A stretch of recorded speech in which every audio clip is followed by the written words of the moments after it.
The barn burned like a wound in the Montana night. A tall figure ran straight into the fire while every other soul ran away. Black smoke clawed at the sky. Hoarse screamed. The roof groaned, ready to collapse. Wind howled with the smell of burning timber and pure terror. She did not stop. No one called her name. No one tried to hold her back. Inside, a man lay pinned under a beam thick as a tree trunk, leg crushed, flames licking closer with every breath. She dropped to her knees. Two large hands, scarred, calloused, unshaking, locked around the splintered wood. No one believed a living soul could lift. And she pulled. The wind did not blow across the Montana territory that January. It attacked. Vesta Kingsilver felt it first in her teeth. Then in the bones of her hands, which were not small hands, never had been. Her mother used to say she'd come out of the womb already reaching for something to carry. And she'd carried plenty since. Trunks, firewood, a schoolhouse bench once, hoisted over one shoulder like it weighed nothing, because a boy had gotten his foot caught beneath it, and there wasn't time to be careful. There wasn't time for a lot of things now either. She pulled her coat tighter. It didn't help.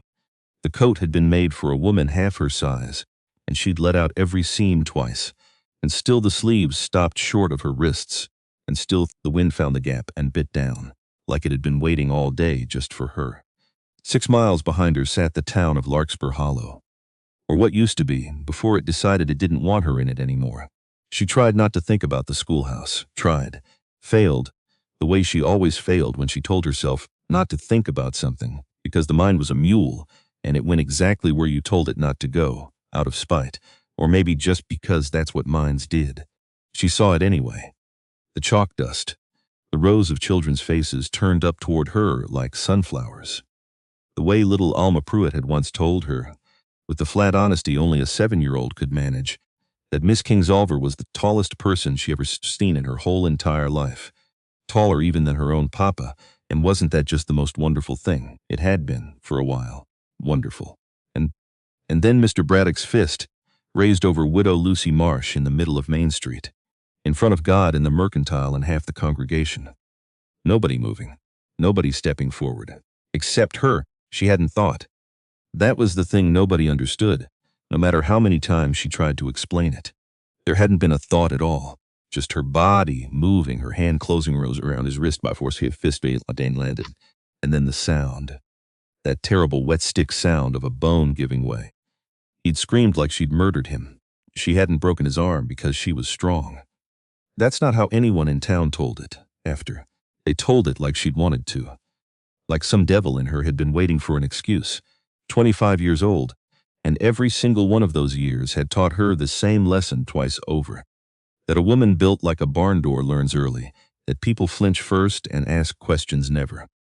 That kindness, when it did come, came laced with a kind of horror underneath it. Like she was a bear somebody had trained to pour tea. The school board hadn't even let her explain 3 days. That's how long it took them to pack up her things and set them on the porch of the boarding house, along with a note. The town appreciated her service, but felt, given recent events, that a change was in order. A change was in order, as if she were a crop that had failed, as if she were weather. Now here she was, walking through actual weather, because that seemed to be the joke God was playing on her this particular winter, and she was fairly certain he was not laughing alone. The carpet bag banged against her leg with every step. $3 in the bottom of it. Everything else, the school books, the one good dress that wasn't this one, the small tin box that held her mother's wedding ring, sold or pawned somewhere between here, and the last 3 towns that hadn't wanted her either. She thought sometimes about the shape her life would have taken if she'd been born smaller. Some ordinary size, some size a room could hold without rearranging itself around her. She might have married at 17 the way her sisters had, might have a porch of her own by now, and a husband who didn't watch her hands the way men watched a loaded gun left carelessly on a table. She didn't waste much time on that thought. It never led anywhere useful. She could see her own breath, which meant the cold hadn't killed the feeling in her face yet, which meant she still had time, except she didn't know time for what. Time to freeze more slowly, maybe. Time to think about all the ways a person's life could fold in on itself until there was nothing left but a woman and a bag and a road going nowhere in particular. The land here ran flat and then didn't, rising into low hills furred white with snow.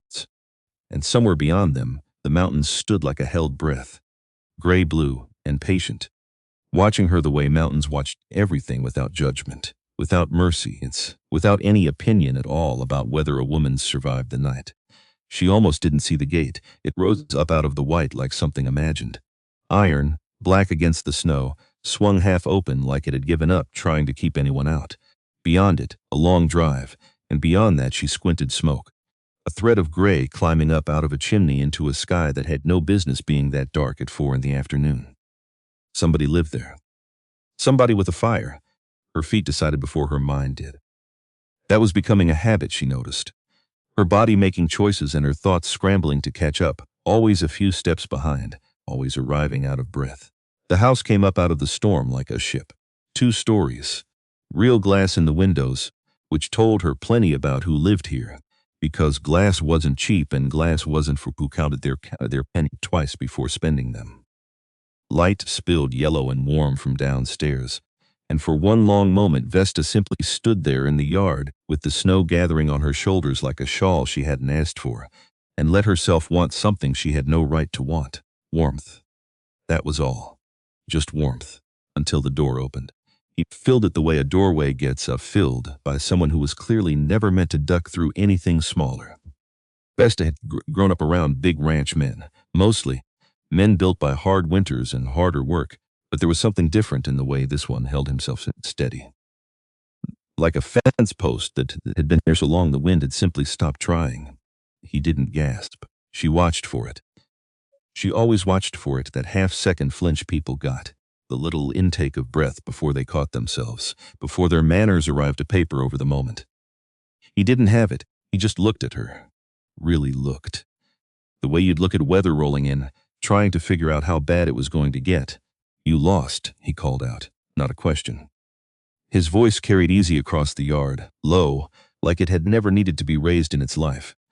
The storm came up sudden, she called back. True, also not the whole truth. But the whole truth was long and cold, and she didn't have to tell it standing in a snowdrift. He came down off the porch without a coat, which struck her as either brave or foolish, and she hadn't decided which yet, not until she saw the way he moved at hitch and step on the left side. Small, quick, covered up almost as fast as it happened. Like a man who'd spent 2 years practicing how to walk so nobody would notice. She noticed anyway. Noticing things was the one skill nobody could take from her. He stopped a few feet off. Close enough to talk without shouting. Far enough that she understood he was giving her room, the way you'd give room to a horse you didn't know yet. "You're the schoolteacher," she said. "From Larkspur." Her spine went straight. "Was," he nodded. Slow. Like that answered a question he'd already half guessed. "Figured, when I saw you walking up my drive with everything you own in a bag."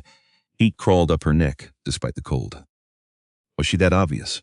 That pitiful? "Storm's getting worse," he said, glancing at the sky, which had gone the color of a day-old bruise. "Be a blizzard before dark, you got somewhere to be?" The question landed somewhere under her ribs and stayed there, somewhere to be. If only that were a simple thing to answer. Not particularly, she managed. They stood there a moment, 2 strangers, snow falling steady between them, and Vesta watched something move behind his eyes. Some calculation. She'd seen men calculate her before. Usually the sum came out to too much woman. Not enough use, but this felt like a man doing arithmetic on a problem he actually needed solved. "I've got coffee on," he said finally. "House is warm. Storm like this'll kill a person walking back to town." It wasn't charity. She understood that even before he finished the sentence. It was a fact, stated plain, the way you'd tell someone the well had gone dry. "That's kind, Mr. Colton." Emmett Colton, a beat, and it's not kindness. It's just true. Something in her chest loosened just slightly, at that. Because kindness she didn't trust. Kindness came with strings, with expectations, with a horrified little flinch hiding behind it. But true she could work with. "Vesta Kingsolver," she said. "Come on then, Miss Kingsolver." Before we both turned into ice, she followed him toward the house. Her boots broke through snow that was falling thicker now. We kept racing her almost as fast as she made them. Like the storm wanted no record that she'd ever walked this way at all. And she found herself thinking, with particular clear-eyed fatalism, of a woman who has run out of other options, that whatever waited for her past that door was already going to change something. She just didn't yet know what. The inside of the house told her things before he said a word. No flowers, no embroidered cushions on the chairs, no lace at the windows, none of the 100 small softnesses a woman leaves behind in a house, even after she's gone from it. The place was clean, orderly, and utterly, completely bare of anything that wasn't strictly useful, like a barn dressed up in nice furniture. He hung his hat on a peg. Kitchen's this way. The kitchen was the biggest she'd ever stood in, big enough to feed a bunkhouse full of ranch hands, which she supposed was exactly its purpose. A stove that could have heated the whole schoolhouse back in Larkspur. Cabinets stretching to the ceiling. Iron pots hung in a neat row above the hearth, dark and dented from long use, and a single crockery jar on the windowsill held nothing at all, no wildflowers, no dried herbs, just dust settled thin along the bottom, as if somebody had once meant to put something in it and never gotten around to it. He poured coffee from a pot that had clearly seen better decades. Black as midnight and strong enough, she suspected, to wake the dead, or at least offend them. She wrapped her cold hands around the tin cup and let the warmth bleed into her fingers. It hurt, the way returning feeling always hurt. She didn't complain. Complaining had never once fixed anything for her, so she'd stopped bothering with it years ago. Heard about the school, Emmett said, leaning against the counter, watching her the way a man watches weather he can't yet predict. Word travels fast when it's the kind that makes a good story, Vesta said. I broke a man's arm in the middle of Main Street. That's a story people like telling. She waited for it, the flinch, the subtle retreat. It didn't come. He have it coming? She looked up, startled. He was beating Widow Marsh with his fist raised in broad daylight. Then I'd say the story's got a hole in it, if that's the part folks left out. Something in her throat went tight, and she had to look down at her coffee for a second before she trusted her again. They didn't leave it out, she said quietly. They just didn't think it mattered. Once they saw what I'd done to his arm, that was the only part of the story anybody wanted. Emmett was quiet a long moment. Outside, the wind screamed against the windows like something with claws. Storm's not letting up, he said finally, which she understood even then. Even that first hour was his way of changing a subject that had gotten too close to something. No, she agreed, it isn't. Roads will be impassable by morning. She set her cup on down carefully. Because here it was. The question underneath the question. What happens to you now? I heard about the railroad delays, she said instead, buying herself time, the way she always bought herself time, by talking about something true but sideways. Heard the territory's hurting for money on account of it. The territory's hurting for a lot of things. He studied her over the rim of his own cup. What'll you do? Now that the school's done with you, not you're done with the school. He'd said it the honest way. She noted that. Tucked it away, the way she tucked away everything worth remembering. I don't know, she admitted, and the words cost her something to say out loud, because admitting you didn't know was its own kind of nakedness. Find another position. Somewhere. If anywhere'll have me. Where? One word. It laid the whole impossible truth of her situation bare on the table between them, like a hand of cards nobody wanted to look at. There was nowhere. Not within 100 miles.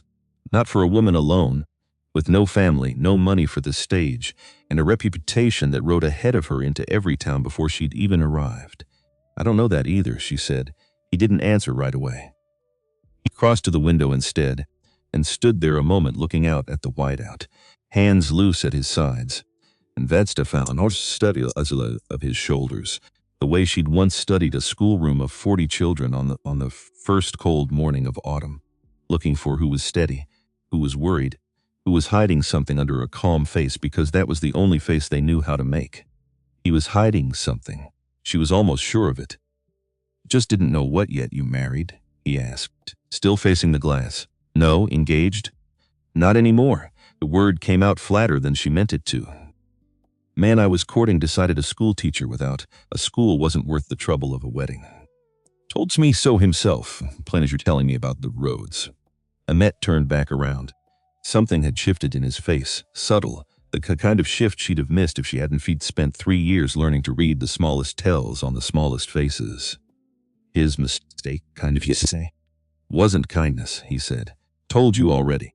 I don't deal much in that. Emmett Colton set his cup down, and Vesta felt before he said a single word that whatever came next was going to change the shape of the rest of her life. She didn't know how she knew it. She just did. The way you know a storm's about to break even before the first drop falls. I've got a proposition, he said. She almost laughed. Would have if the cold hadn't burned all the laughter out of her hours ago. A proposition? I need a wife. He said it the way another man might say, I need a fence mended flat, practical, no more emotion in it than a grocery list. Not for romance. Not for any of that foolishness. I need somebody who can run this place. Keep the house standing upright while I'm out working cattle. Somebody who can carry her own weight, her own weight. She almost flinched at that, the accidental cruelty of phrase. Except she looked at his face and understood he hadn't meant it that way at all.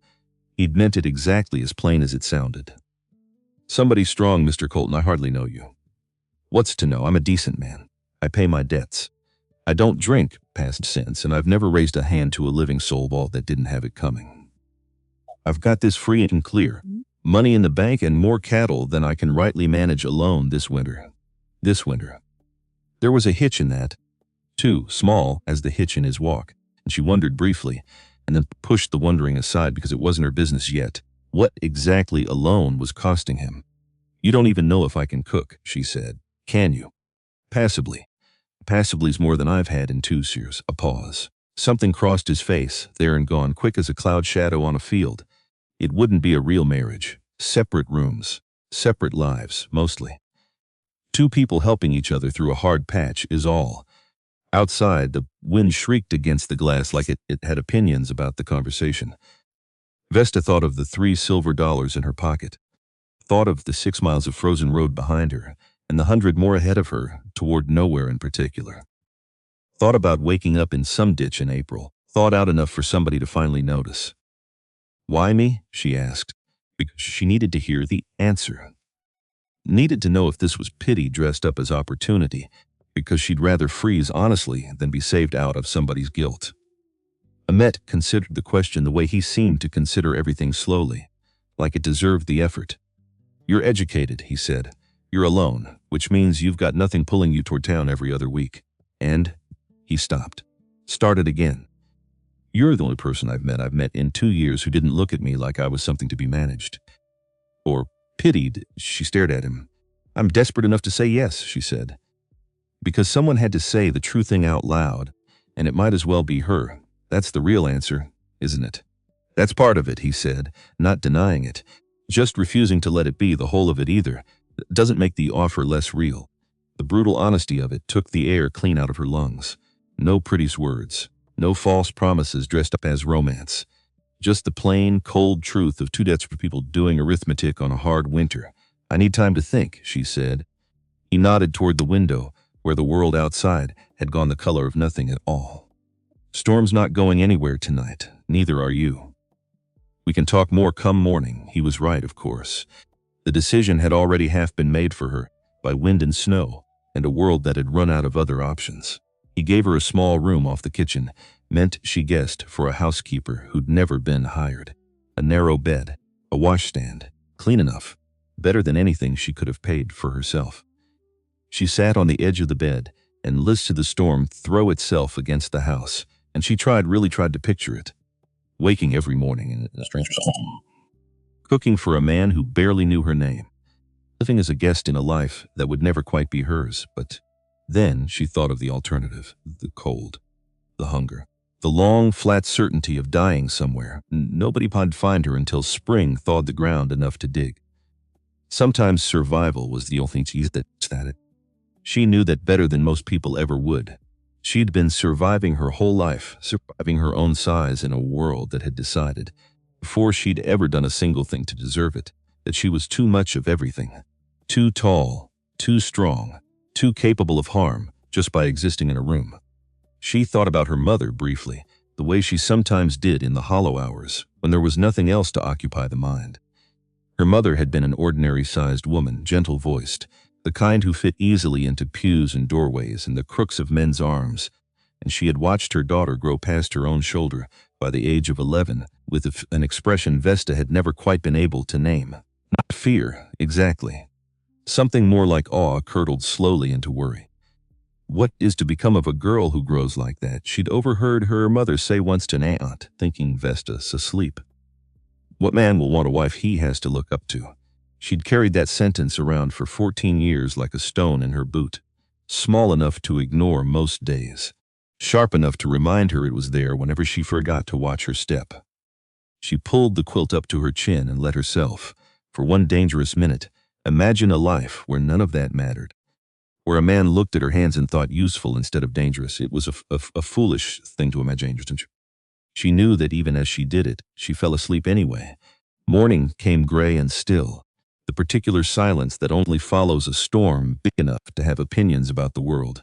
Vista awoke to the smell of coffee and the sound of boots on the kitchen floor, and for one confused half second, she forgot entirely where she was. Then it came back, all of it, the gate, the porch, the proposition. She dressed in her one good dress, navy wool, seen better winters, but respectable, and pinned her dark hair back as neatly as her cold fingers allowed. Emmett stood at the window when she came out, looking at a world gone entirely white. Storm blew itself out, he said, without turning. Near 2 feet by the look of it, she joined him at the glass. The landscape had been erased and rewritten, drifts halfway up the fence posts, the road nothing but an unbroken sheet running toward town. Roads'll take a few days to clear, he said. Sometimes longer. He handed her a cup of coffee. She took it, grateful for something to do with her hands, because her hands, she'd learned, were always steadier when they had a job. I've been thinking on your offer, she said, and I need to understand what you're really asking. You say you need a wife, but what does that mean? Exactly. He set his own cup down and leaned against the counter, the way he seemed to do when he was choosing words carefully. I need this place run right. Meals on the table. Someone who won't run at the first hard week, a pursues. Someone who won't spend 2 years grieving a life she thought she was going to have, and forget the one that's actually in front of her. The line landed strange, personal in a way the rest of the conversation hadn't been. She held on to it anyway, and what would I get, she said. Besides a roof, security. My name, if that matters to you. This house would be yours to run as you see fit. Separate rooms, she said. Not a question. A boundary staked out plain, separate rooms, he agreed. You'd have your privacy, I'd have mine, and if it doesn't work, if we find we can't manage together. Emmett was quiet a long moment, staring at the steam curling off his coffee like it held the answer. I suppose we'd figure that out if it happened, he said finally. But I'm not a man who quits easy on things, and a woman who broke another man's arm over a stranger in the street. I don't figure you're the quitting kind either. It wasn't a comforting answer. It was, however, an honest one, and Veta had learned to value honesty over comfort a long time ago. The hard way, in towns that had offered her plenty of the second and almost none of the first. I'd want to keep teaching, she said suddenly, surprising herself with how fast it came out. Not children. There's no school here to speak of. But there's men and women on ranches all through this territory who never learned their letters. I could teach evenings. If you'd allow it, she waited for him to balk. Most men would have. He didn't. House is big enough. We could set a room aside. The ease of it startled her more than his proposal had. Anything else you need to know? He asked.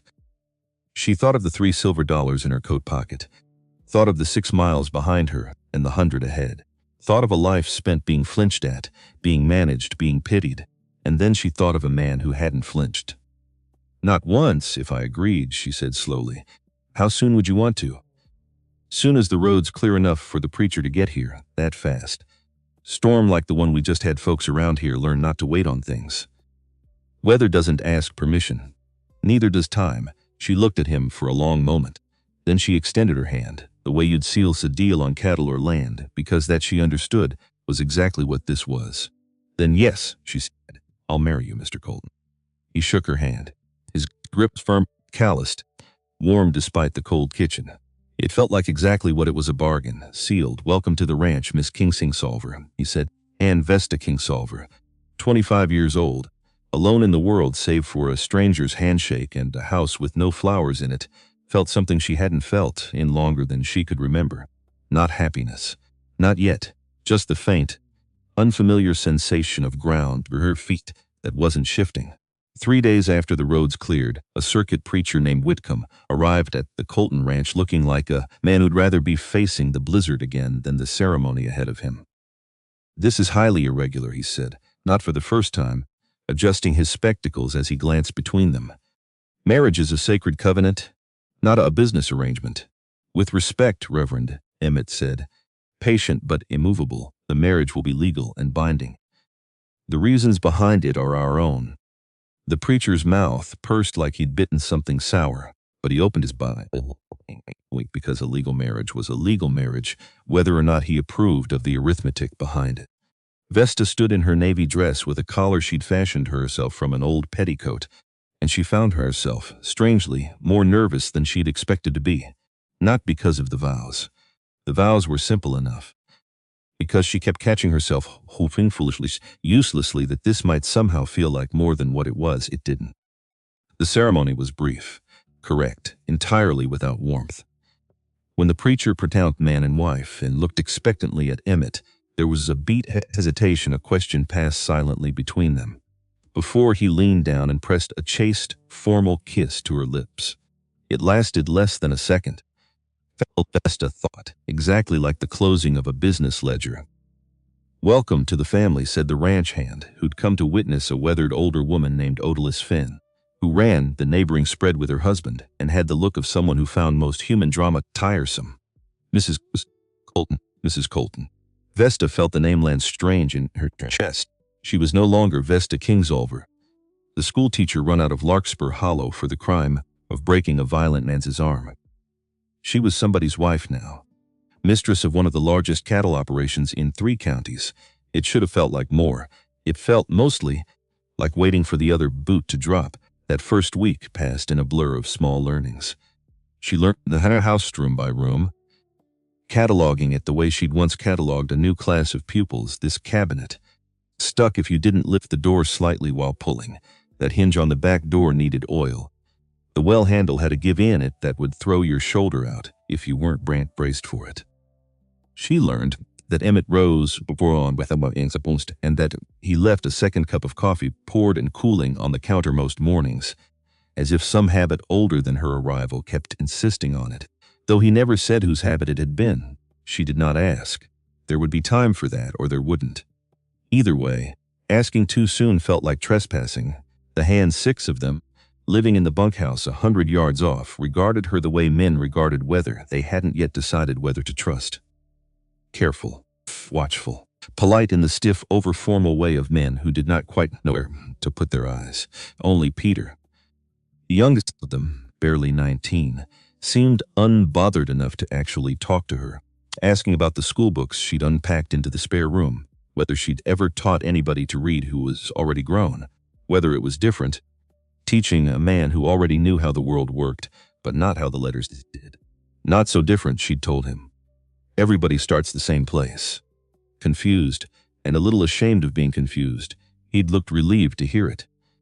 She caught herself, some evenings, as standing in the doorway of the kitchen just watching the house settle into its nighttime quiet, the particular creak of the boards cooling, the low crackle of the banked fire, Emmett's boots on the porch as he came in from the last of the evening chores, and thinking that this, whatever this was, felt less like a marriage than like 2 strangers agreeing to weather the same storm from inside the same shelter. It was not love. She did not pretend otherwise, even to herself. But it was not nothing, either. The other boot dropped 9 days later, and it came wearing a very fine coat. Vesta was in the kitchen, up to her elbows in bread dough, when she heard the wagon. Not a ranch wagon, she'd learned the sound of those already, the particular creak and groan. This one moved different, lighter, faster. The kind of wagon that belonged to a man who didn't do his own hauling. She wiped her hands and went to the window in time to see Emmett walk out to meet it, and in time to see the man who climbed down from it, tall, narrow, dressed, sharp enough to look entirely wrong against the white fields and the gray sky. "Mr. Colton's," the stranger said, voice carrying easy across the yard, smooth as poured oil. "Silas Marrow. Territorial Development Consolidated. I do apologize for the imposition. Word travels slow out here, and I only just heard the happy news." "What news would that be?" Emmett said. "Flat. Not a welcome. Your marriage, of course." Marrow's smile didn't move past his mouth. Quite sudden, I understand. Congratulations are in order. Vesta stayed at the window, dish rag still in her hand, watching the way Emmett's shoulders had gone rigid the moment the man's boots hit the ground. She'd learned in 9 days to read the language of his back, the way she'd once read chalkboards. This was not a man greeting a friend. Consolidated's been buying options up in this valley. Marrow went on, actually strolling, unhurried, like the cold didn't touch him along the edge of the yard, eyes moving over the fence line, the barn, the pasture beyond it, with the particular attention of a man counting nuns. The Hendersons sold their north acreage last month. Fair price, too. I'm not the Hendersons. No, Marrow agreed easily. You're not. His gaze swept the horizon, lingering a beat too long on the ridge above the north pasture. Your boundary runs clean to the old Sorrel Creek line, doesn't it? Straightest grade for 40 miles, that stretch. Railroad surveyors do love a straight grade. Emmett said nothing. Vesta could see, even from the window, the way his jaw had set. I don't sell, he said finally. Told your company that in the fall. Telling you now. Nothing's changed. Marrow's smile widened, and there was something underneath it that made the hair on Vesta's arms rise. Something patient and hungry both at once. Everything changes eventually, Mr. Colton. He touched the brim of his hat. Even the first fences come down, given the right weather. His eyes drifted then toward the house, toward the window where Vesta stood, and for one long, uncomfortable second, she felt herself being appraised the same way he'd appraised the fence line, assessed, measured. She did not step back from the glass. He looked away first. My regards to your new bride, he said, climbing back into his fine wagon. I do hope she brings you luck. You'll need it, come spring. The wagon pulled away, quick and light, and Emmett stood in the yard a long while after it had gone, staring at the empty road like it might still hold answers if he looked hard enough. Vesta set down the dish rag and went out onto the porch. Who was that? She said. Not really a question. More an invitation for him to say the true thing. Railroad man. Emmett didn't turn around. Been sniffing around the valley since last summer. Buying up options ahead of a survey. Nobody's seen yet. He asked about our boundary line. Specific, like he already knew the answer and just wanted to hear you say it. Emmett finally turned to look at her, and something in his expression shifted surprise. Maybe that she'd caught the same thing he had. You've got a sharp ear, Mrs. Colton. I taught school children for 3 years, she said. You learn to notice which student already knows the answer and is only asking to see if you'll lie. A ghost of something crossed his face, not quite a smile, but close enough to its neighborhood. He's not going to stop asking, Emmett said. Man like that. He'll come back different next time. Vesta looked at the empty road, the wagon tracks already filling in with drifting snow, erased same as her own tracks had been erased. The night she'd walked up this same drive with nothing but a bag and a hope. Then we'd best be ready, she said, for whatever different looks like. She hadn't meant to say we. It came out before she'd thought about it, the same way her hand had closed around Braddock's wrist before her mind had caught up to what her body was already doing. Emmett looked at her a beat too long. We, he repeated, testing the word, same as she'd tested it in her own head 100 times since the wedding. Neither of them said anything else about it. But Vesta noticed, walking back into the house, that the word sat easier in her chest than she'd expected it to.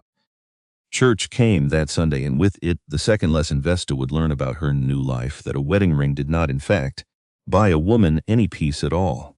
If anything, it bought her a larger audience.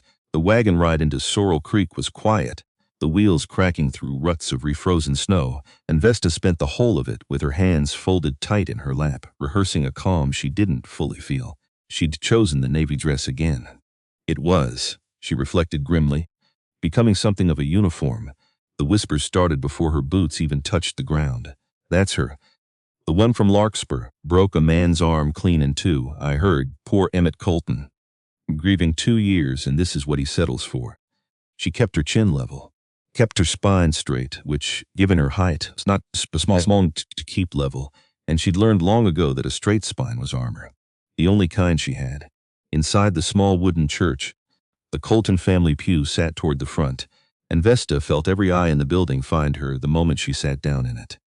A woman 2 rows back, silver-haired, sharp-eyed, wrapped in a coat clearly finer than anyone else, leaned to whisper something to her neighbor, both of them glancing over with expressions that ranged from curiosity to open distaste. "Mrs. Odetta Fenwick," Emmett murmured beside her, low enough only she could hear. "Banker's wife runs this congregation better than the preacher does." Vesta said nothing, simply remembered the name, the way she remembered everything worth remembering. The sermon passed in a blur of scripture about charity and loving one's neighbor, an irony not lost on her, given the temperature of the room around her. When it ended and the congregation spilled out into the churchyard for the customary hour of visiting, Vesta found herself within minutes at the center of exactly the kind of attention she'd hoped marriage might spare her. Mrs. Colton, Odetta Fenwick approached with a smile that stopped well short of her eyes. "How are you finding married life?" "Quite different, I'd imagine, from standing in front of a schoolroom." "Different," Vesta agreed evenly. "Though not unrewarding, I'm sure." Fenwick's gaze drifted deliberate from Vesta's shoulders to her hands, lingering there a beat too long. It must be such a comfort to Mr. Colton, having someone so capable about the place. The word capable came out of her mouth like it had teeth in it. Other women had gathered by now, drawn the way women always were toward the promise of a story worth repeating over supper. Vesta recognized none of them, but she recognized the look on their faces well enough. She'd seen it in Larkspur, in the town before that, in nearly every town she'd ever passed through, since she was old enough to notice people noticing her.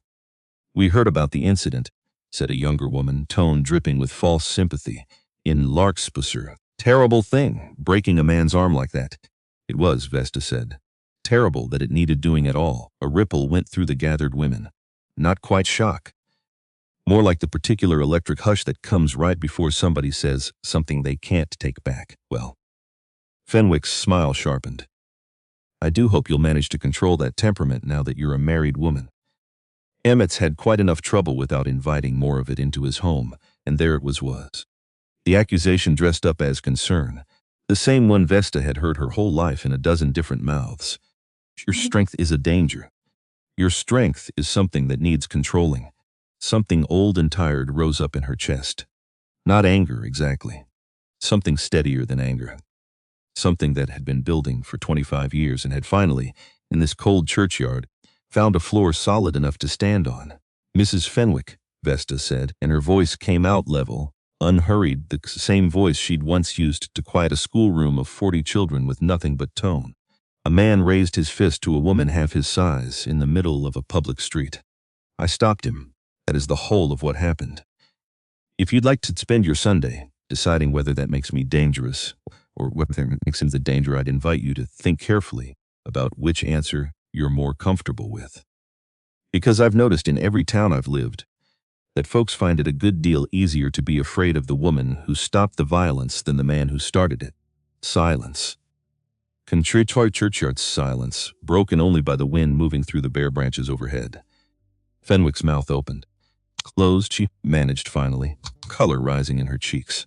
"I never know," Vesta said, not unkindly but not backing down an inch either. "I don't suppose you have." She turned, then fled. Turned, deliberate, unhurried. The way she'd learned to move through a room when every instinct told her to make herself smaller, and found Emmett standing a few feet off, watching her with an expression she couldn't quite name. Something between shock and something warmer. He didn't say anything as they walked back toward the wagon. Didn't need to.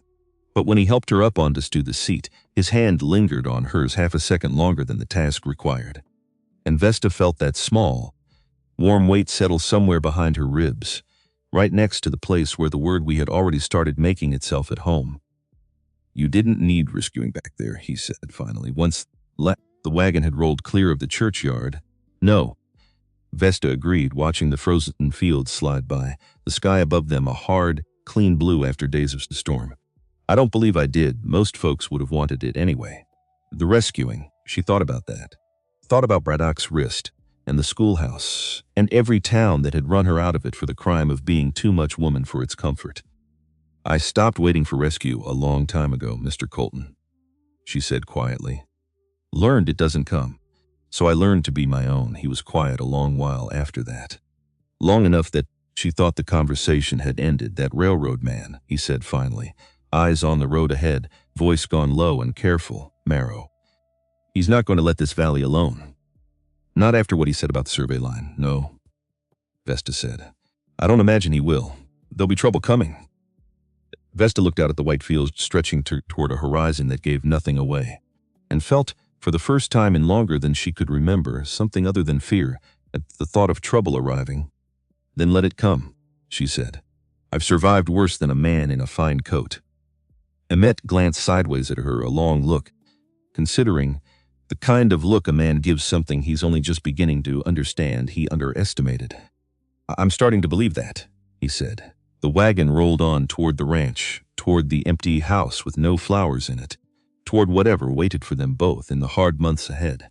And Vesta King Zolver, schoolteacher, exile, giant among ordinary-sized fears, sat up straight against the cold and did not, for the first time in a long while, feel like a woman waiting for the next town to turn her out.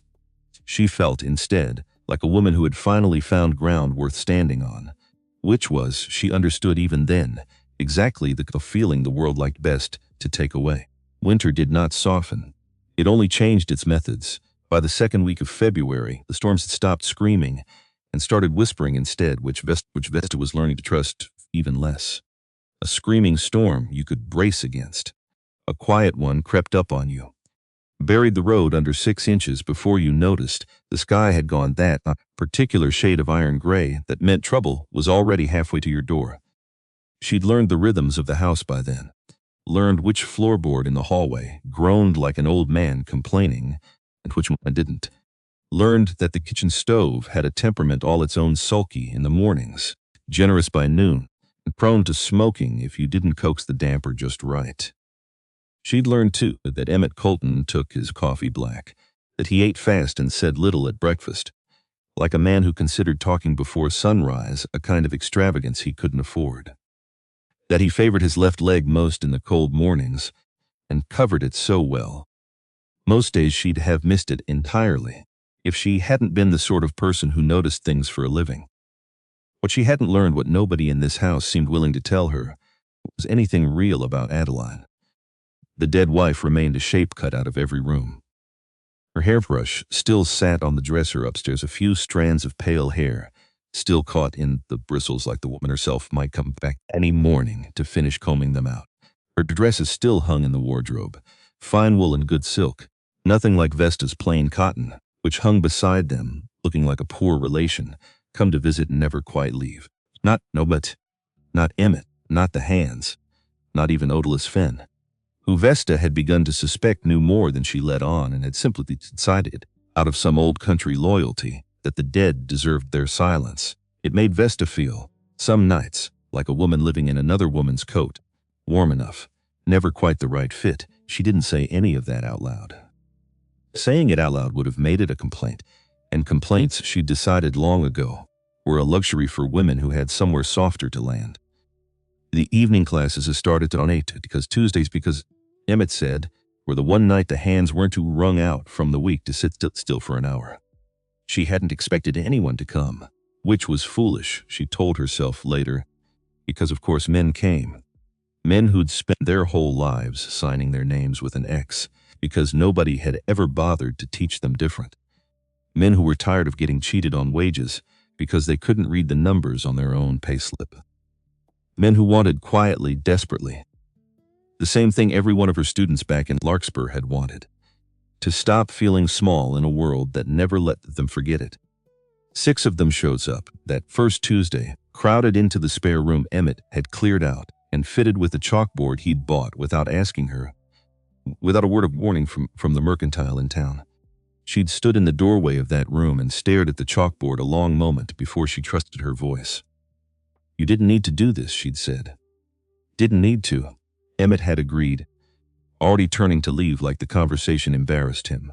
Wanted to, a small thing. Except it wasn't, not really, because nobody had bought her anything in longer than she cared to admit, and certainly nobody had bought her the tools to be exactly what the kept telling her she wasn't allowed to be useful. On her own terms, she taught letters first, then numbers. The men who came were an unlikely gathering. Micah Sutter, a quiet giant of a hand nearly as tall as she was, who blushed crimson every time he mispronounced a word, old Tobias Reyes, who'd worked cattle for 30 years and had never once needed to write anything down until his knees started failing and his son wanted the ranch's books kept proper, and Ezra Colby. The foreman himself, a wiry man in imports with a laugh that came too easy and eyes that didn't quite match it, who sat in the back row that first night, arms crossed, watching her with an expression she couldn't quite place. "Don't see the use in it," he said, when she asked if he wanted to join the front row where the light was better.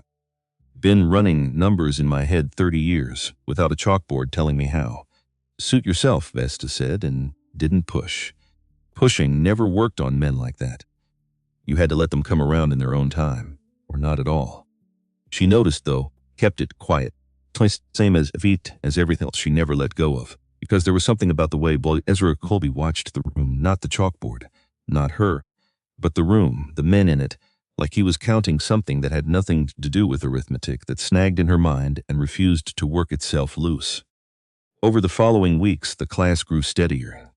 Mike approved, once his blush wore off, to have a fast mind for numbers, faster than his tongue for letters, and she began setting him small arithmetic problems on the side. Just watch the pleasure move across his face when he solved one clean.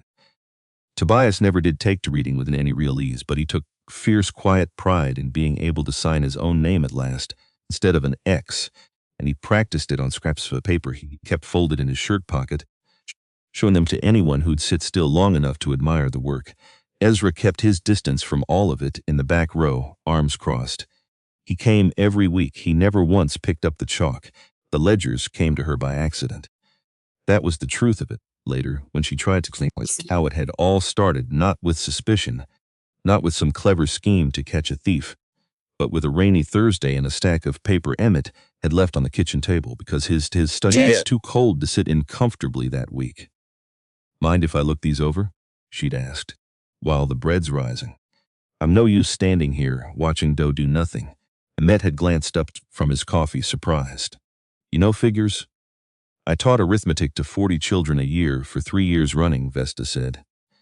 "I know figures better than I know most people." He'd pushed the ledger across the table without another word.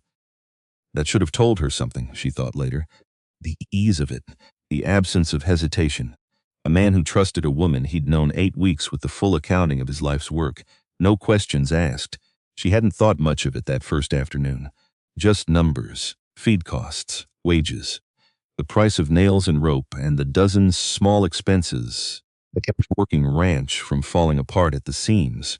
It was the second afternoon that something snagged, because the feed numbers didn't sit right. Didn't sit right in a way she couldn't name at first, just a small itch at the back of her mind. The same itch she used to get grading arithmetic exams when a boy's answer came out suspiciously close to correct, without any of the work to show how he'd gotten there. She went back 3 months, then 6. And there it was, feed purchases, logged in Ezra Colby's careful, cramped handwriting, running consistently, not wildly, not obviously, just consistently a little high. A little too high, month after month, for a herd whose numbers she'd heard Emmett recite over supper, without ever once varying debt. She sat very still at the kitchen table. For a long moment, the ledger open in front of her, the fire popping in the stove, the bread forgotten entirely, because there were only 2 explanations for numbers that didn't add up. Either the feed was disappearing somewhere between the wagon and the trough, or the money for feed that was never bought was disappearing somewhere else entirely. She didn't say anything to Emmett that night, not yet, because she needed to be sure, needed the numbers to be undeniable, before she put a name to a suspicion that could ruin a man's livelihood, or worse, a man's trust in the people around him. And she'd learned the hard way what it cost a person to be accused of something before the proof was solid enough to stand on. Oh, so she watched. And every Thursday, when Emmett left the ledgers on the table without a second thought, she went back through them a little further. It was Odalis Fenn who told her about Adeline in the end. Not Emmett, not anyone in this house. Odalis had come by on a bright hot afternoon in late February to return a length of blue calico she'd borrowed for a quilt, and Vesta had put the kettle on more out of habit than hospitality, because Odalis wasn't a woman who made small talk unless she had a reason to. "You've settled in well," Odalis said. watching Vesta move around the kitchen with the easy efficiency of a woman who'd finally learned where everything lived. Better than I expected, if I'm honest. Expected worse. Expected different. Odalys accepted her tea, blew across the surface of it. Adeline was a delicate thing. Pretty as a picture, sweet as spring water. Whole Valley loved her, a pause, deliberate, like she was choosing whether to say the next part at all. But delicate things break easy, Mrs. Colton. And I don't just mean her lungs. Vesta went still. What do you mean? Odalys studied her a long moment, the way older women sometimes studied younger ones when they were deciding how much truth a person could carry. She wasn't happy here, Odalys said finally. Quiet, like the words cost her something then and not at the end. Told me once before the sickness took her that she felt like she was disappearing out here. Said the wind never stopped and neither did the loneliness. She sipped her tea. I never told Emmett that. Wasn't my place. Man was already half drowned in grief without adding guilt to the water. Vesta sat very still, the kettle ticking as it cooled, and felt something shift in her understanding. Of this house of the hairbrush still on the dresser, the silence around a woman's name, the careful, guarded way Emmett spoke of a wife the whole valley remembered as a saint, because if Adeline hadn't been happy, if Adeline had been drowning here the same slow way Vesta sometimes felt herself drowning, some nights, under the weight of being useful instead of wanted. Then the ghost in this house wasn't the perfect grieving memory everyone kept polishing. She was a woman, just a woman. Same as Vesta, same troubles, different dress size. Why are you telling me this? Vesta asked. Odalys set her cup down. Because you strike me as a woman who'd rather know the truth and carry it than be handed a pretty lie and trip on it. Later she stood, gathering her shawl. And because I think, in time, you and Adeline might have understood each other a good deal better than this town ever let either of you believe. She left without another word, and Vesta sat alone at the kitchen table, long after the tea had gone cold, turning the conversation over and over, until the light outside went the color of a bruise, and she realized she'd let the fire nearly die without noticing. She thought about the woman in the wardrobe upstairs, the fine wool dresses, the good silk, the careful stitching of a life built for comfort, and one wondered how much of it had been Adeline's own choosing, and how much had simply been the shape poured around her by a husband who loved her the only way he knew how, which was by building, by providing, by working himself into the ground for a future she might never have wanted in the first place. It was not so different, Vesta thought, from her own situation, if you turned it sideways and looked at it in a different light. Two women, married into the same silence, the same isolation, the same enormous house, with too much sky pressing down on it from every window. Only Adeline had drowned quiet, and Vesta had never once in her whole life known how to drown any other way but loud. She found the letters 2 days later. Not looking for them. Never looking for them, that was the thing she'd insist on. Later, if anyone ever asked, though nobody ever did. She'd gone up to the attic hunting a spare quilt, the nights having turned sharp again, and found instead a small trunk pushed into the corner under a film of dust thick enough to write your name in Adeline's things. She knew it before she even opened the lid, knew it from the smell, faint and old, lavender gone stale with time, the particular scent of a life locked away and never quite finished grieving. She almost closed the lid right then, almost except her hand found a bundle of letters tied with a ribbon gone brittle, and her eyes caught one line on the topmost page before she'd even meant to read it. And once you've read one true sentence in a dead woman's hand, there's no closing the lid again without knowing the rest. I love him, Cora, I do. But I don't know how much longer I can bear the quiet out here. Some nights I stand at the window and the dark goes on so far I forget there's an edge to it at all. Vesta sat down hard on the attic floor, letters in her lap, dust rising around her like something disturbed that had wanted badly to stay undisturbed. He works so hard he forgets to see me some days. I don't blame him for it. The land takes what it takes. But I've started to wonder, God forgive me for even writing it, whether I made a mistake coming so far from my mother's house for a man's dream instead of my own. She read 3 more letters before she made herself stop, each one sadder than the last, each one chipping away. Small, honest hammer blow by hammer blow, at the image the whole valley had built of a saint who'd loved this ranch, this life, this man, without a single doubt in her whole gentle heart. Because that wasn't true. had never been true. Adeline had been a woman same as any other, tired, lonely, uncertain, in love and terrified, both at once, the way real love actually felt instead of the way songs told you it should. Vesta sat there a long time, long enough for the light through the small attic window to shift and dim. And she thought, with a clarity that frightened her a little, if I tell him this, it might break something into him that's already barely holding. But if I don't, if I let him keep worshiping a woman who wasn't real, a saint carved out of grief and guilt, instead of the true, flawed, frightened person she actually was, then I'm just one more person in this house lying to him. Same as everybody else has been doing for 2 years. She wrapped the letters back in their ribbon and carried them downstairs, and sat with them in her lap at the kitchen table until she heard his boots on the porch steps, until the door opened, until he stood there stamping snow off his boots with the particular exhausted stillness of a man who'd spent the whole day fighting weather and losing. "Emmett," she said, "I need to show you something." He went very quiet when he saw the letters. Didn't reach for them right away.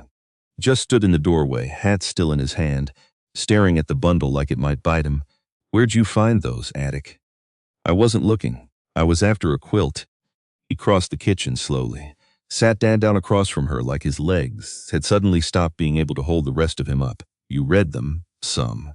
"Enough." He was quiet a long moment, and Vesta watched something move behind his eyes, old grief, disturbed from wherever he'd buried it, rising up thick and unwelcome. "She never said any of that to me," he said, finally, voice rough. "Never once. 2 years I've been telling myself she was happy here, that the last thing she had was contentment, at least. That I gave her that much, if nothing else, Emmett. And now you're telling me she wasn't." His hand closed into a fist on the table. Not violent, just tight, like a man holding on to something that was already slipping. "That she was drowning here and never said a word." "She didn't want you to carry it," Vesta said quietly. "That's not the same as her not loving you. Sometimes the people who love us hardest are the ones who hide their hurt best, because they can't stand the thought of adding to ours." He looked up at her, and there was something raw in his face she hadn't seen before. Not the steady, careful man who'd met her at the gate in a blizzard, but something underneath that. Something that had been holding its breath for 2 years straight. "I should have seen it," he said. "Should have known you were building a life for both of you. That's not blindness.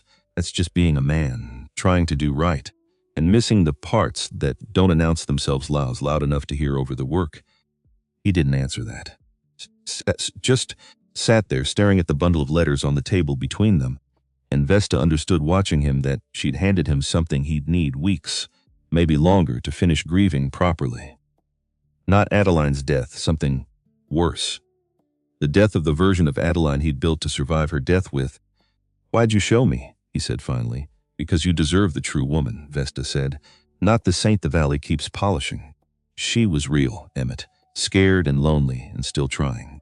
That's a harder thing to love than a saint. But it's a truer thing. He looked at her a long moment. Something shifted in his face, not quite gratitude, not quite grief. Something in between the two that didn't have a name yet. "Thank you," he said low. "It wasn't much. 2 words." But Vesta felt them land somewhere important, and she understood that a sitting's a fading gleam late with a dead woman's letters between them. That something had changed in this house that afternoon. Something that couldn't be undone, and maybe shouldn't be. They sat together a long while after that, neither of them speaking, the fire settling low in the stove, and Vesta found herself thinking that grief, real grief, was not a wound that closed clean. It was a room in a house you kept living in. You didn't leave it behind. You simply learned over time to walk through it without stopping every time, to let the light in eventually, to leave the door open instead of locked. She would have liked the classes, Emmett said eventually, apropos of nothing, staring at the bundle of letters, the teaching. She always wanted to start a school here before the boys, before things got hard. Never got round to it. Vesta said nothing. "Just let the silence hold the shape of whatever he needed it to hold, I think," he said slowly. "I've been keeping her exactly the way she died, frozen. Like moving forward at all was a kind of betrayal." He looked up. "You walking in here desperate and cold, and asking nothing pretty of me. That's the first it felt like moving forward in 2 years. It was as close to a confession as he'd come yet." Vesta held it carefully, the way she'd have held a fragile thing handed to her by a child, and didn't press for more than he'd offered. Ezra Colby came to find her 3 days later, and Vesta knew before he'd said a single word that whatever conversation was coming, it wasn't going to be about arithmetic. Mrs. Colton. He stood in the doorway of the spare room after the evening class had cleared out, hat in his hands, that easy laugh nowhere in sight. Wanted a word. If you've got a minute, I've got a minute. He shifted his weight, glanced at the door like he was checking nobody else stood behind it. Those ledgers you've been going through. On Thursdays, Vesta's stomach went cold and still. You've been going through them yourself then, she said carefully. To know I've been going through them. I keep an eye on things around here. Comes with the job. He tried the easy laugh again. It didn't work this time. Came out thin, forced, a coin with the shine rubbed off. Just wondering what you make of the numbers. Woman with your head figures. I make, Vesta said slowly, choosing each word the way she'd choose foothold crossing ice, that the feed costs run high some months, and I haven't puzzled out why yet. Something flickered across his face. Gone fast. But she'd seen it, the particular flinch of a man who's just heard someone get close to a truth he's spent months burying. Feed's an unpredictable business, he said. Prices shift. Weather shifts. Man can't always account for every dollar clean as a schoolbook sum. No, Vesta agreed. I don't suppose he can. He held her gaze a beat too long. Then nodded, put his hat back on, and left without another word. And Vesta stood in the empty spare room a long while after, the chalkboard still with the letter she taught that evening, and felt the cold certainty settle into her bones, same as the winter itself. He knows I'm close. Which means whatever he's hiding, he's not going to let me get any closer without a fight. And Emmett doesn't see it. Because Emmett trusts him. Because Emmett's too leaning on that man to help carry a weight he couldn't carry alone. Which means if I'm wrong about this, I could tear apart the one loyalty holding this ranch together over nothing but a schoolteacher's suspicion. And if I'm right, she didn't finish the thought. Didn't need to. Because if she was right, that wasn't just to the ranch's books anymore. It was to all of them. She said nothing to Emmett yet. Not because she was afraid of him. She'd stopped being afraid of him weeks ago, somewhere between the churchyard and the kitchen table. But because accusation was a blade that cut the accuser as often as the accused, and she needed the numbers solid enough to hold weight before she put them in front of a man who trusted his foreman like family. So she watched instead. Watched Ezra Colby ride out twice a week toward town on errands that never quite matched the goods he brought back. Watched him linger near the north pasture longer than fence mending required. Watched the particular careful way he avoided her eyes at supper. The way a man avoids the eyes of somebody he knows is getting closer to a truth he'd rather stayed buried. She began, too, to notice the small ways he managed the other hands, a joke here, a favor there, always positioning himself as the one who smoothed things over, the one everyone owed a little something to. It was, she realized slowly, exactly the kind of behavior a man learned when he needed a whole crew of witnesses who'd think twice before saying anything against him. And then on a Tuesday in early March, she watched him meet a rider at the edgeline, who was not by any measure a ranch hand. She'd gone out to fetch water from the well at dusk, a chore she could have sent someone else to do, except she'd wanted the air, wanted 5 minutes alone with her own thoughts before the evening class filled the house with voices, and that was when she saw them. Two shapes at the edge of the tree line, half a mile off, dark against the last gray light. Ezra, and a second rider, mounted on a horse too fine for a working ranch, wearing a coat she recognized even at that distance. Silas Marrow. She stood very still at the well, bucket forgotten in her hand, watching the two men exchange something she couldn't tell what. Not from this distance, but the shape of it was unmistakable. An envelope, passed hand to hand, quick, furtive, the particular economical motion of men who'd done this before and knew exactly how not to be seen doing it, except she'd seen it. Her heart hammered against her ribs, and for one dizzy second the whole world tilted sideways, because she understood now completely, all at once, the way a chalkboard sum sometimes resolved itself after a long fumbling silence. It's exactly what the feed numbers had been paying for, not feed. Never feed information. Sold, month after month, dollar by careful dollar, straight into Silas Marrow's fine-gloved hands, She set the bucket down, walked back to the house on legs that felt borrowed from somebody else, and by the time she reached the porch, mind had already started assembling the pieces into a shape too dangerous to hold alone. She told Emmett that night, after the last of the students had gone home and the house had settled into its particular late-hour quiet. He didn't take it well. She hadn't expected him to. Ezra, he said the name like it belonged to a stranger, not a man he'd trusted with the running of his own land for 6 years running. Ezra Colby. You're me. Ezra Colby's been selling information to Marrow. I'm telling you what I saw, what the numbers say. I'm not telling you it's easy to hear. He was at my table the night after Adeline's funeral, Emmett said, voice gone low and rough. Sat with me till 3 in the morning so I wouldn't have to sit in alone. You're telling me that man's been... I'm telling you people do things under pressure they'd never do free and clear, Vesta said. Gentler now, watching the way his hands had curled into fists on the table. I don't know what's got its hooks in him. Debt maybe, fear maybe. But the numbers don't lie, Emmett, even when the people behind them do. He was quiet a long time. The fire popped and settled in the stove.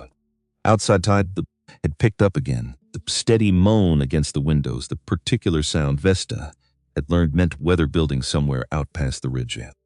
What do we do? He said finally. Not what do I do. We. The word had become a habit between them now, quiet and unremarkable, the way a well-worn path becomes unremarkable underfoot even though somebody once had to walk it first. We watch him closer, Vesta said. We don't tip our hand, because if he knows we're onto him before we've got proof solid enough to bring to the law, he'll run. Or worse how? Vesta thought of the fine coat, the smooth voice, the eyes that had swept the fence line like a man counting something he already owned in his head. Marrow doesn't strike me. This is a man who loses patience quietly, she said. If Ezra's outlived his use to him, or if we get too close, I don't imagine either one of them will go without making noise on the way. She was more right than she knew. The noise came 11 days later, and it came in fire.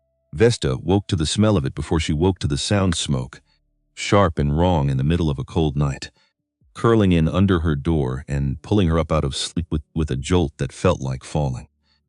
She was on her feet before her mind had fully caught up, the way her body always moved first and let her thoughts scramble to keep pace, and by the time she reached the window, the whole eastern sky had gone the color of a wound. The barn. She didn't remember deciding to run, just found herself already moving, boots half-laced, coat thrown over her nightclothes, down the stairs and out into a yard lit orange and shifting, men shouting, horses screaming somewhere inside that terrible bright roar, and there, silhouetted against the flames, one figure not running away from the barn, but toward it, Emmett. Her voice tore out of her, raw, and she was running before the sound had finished leaving her mouth, running the way she hadn't run since she was a girl, racing her brothers across open fields, boots pounding frozen ground, smoke thick enough to choke on, and somewhere ahead of her Emmett Colton had already vanished through the barn's wide front doors into a wall of fire that no sane man walked toward. There's horses in there. Someone was shouting at one of the hands. Peter? Young enough, his voice still cracked with panic. He went in after the horses. The roof groaned, a sound like the whole sky splitting open, and Vesta watched, heart in her throat, as a support beam gave way somewhere inside, with a crack that shook the ground under her feet. She didn't think. That was the thing about her body. Always had been it moved first, decided later, and by the time her mind caught up, she was already through the doors, into heat that hit her like a physical wall, smoke thick and black and burning her eyes near blind. Emmett, here, his voice, choked close, off to her left where the far stalls stood. Beam came down, my legs caught. She found him in the orange dark, pinned beneath a fallen support beam thick as a man's torso, one leg trapped under the weight of it, sweat and soot streaking his face. Fire climbing the far wall of the barn with a hunger that didn't care one bit whether he lived or died in the next 6 seconds. Vesta, get out now, that roof's going, not without you. You can't lift that beam, nobody can lift that beam. Get out. She didn't answer him, didn't have time to answer him. Instead, she planted her feet in the dirt and ash, wrapped both hands around the splintered edge of that beam, and pulled. Every fear she ever cleared she'd buried about her own strength, every flinch she'd ever caused, every whisper about the danger of a woman built too big for the world's comfort, Every town that had run her out for being more than ordinary, allowed all of it fell away in that one white-hot second, because there was no room left in her body for anything except the animal certainty that this meant not going to die under a burning roof while she stood by wringing her hands like something delicate. The beam moved, not easily. God. Not easily she felt something tear in her shoulder, felt the whole weight of it screaming down through her spine, felt her boots skid in the ash as she fought for purchase, but it moved, inch by grinding inch, until there was space enough, just enough, for Emmett to drag his trapped leg free. Now, she gasped. Move now. He moved. She half dragged him the last 20 feet to the doors as the roof gave way behind them in a roar of collapsing timber and rising sparks, and they broke out into the cold night air together, coughing, choking, alive, just as the whole structure folded in on itself, and in a column of fire that lit the yard bright as noon. She went down on her knees in the snow, Emmett half beside her, half against her, both of them gasping, and around them the hands had gone entirely still, every single one of them, frozen mid-motion, staring, because they'd all seen it. Every man in that yard watched her walk into a burning barn and come out again carrying a grown man's weight, like it was nothing at all. Nobody said anything for a long moment. Just the crackle of the fire and Vesta's own ragged breathing, and Emmett's hand still gripping her arm hard, like he hadn't yet convinced himself the ground beneath them was solid. You lifted that beam, he said, voice hoarse with smoke and something else besides. With your bare hands. I did. Nobody could have done that. I could, Vesta said simply, and for the first time in 25 years said it without a single flinch of apology hiding underneath the words. Peter, the young hand, was the first to move.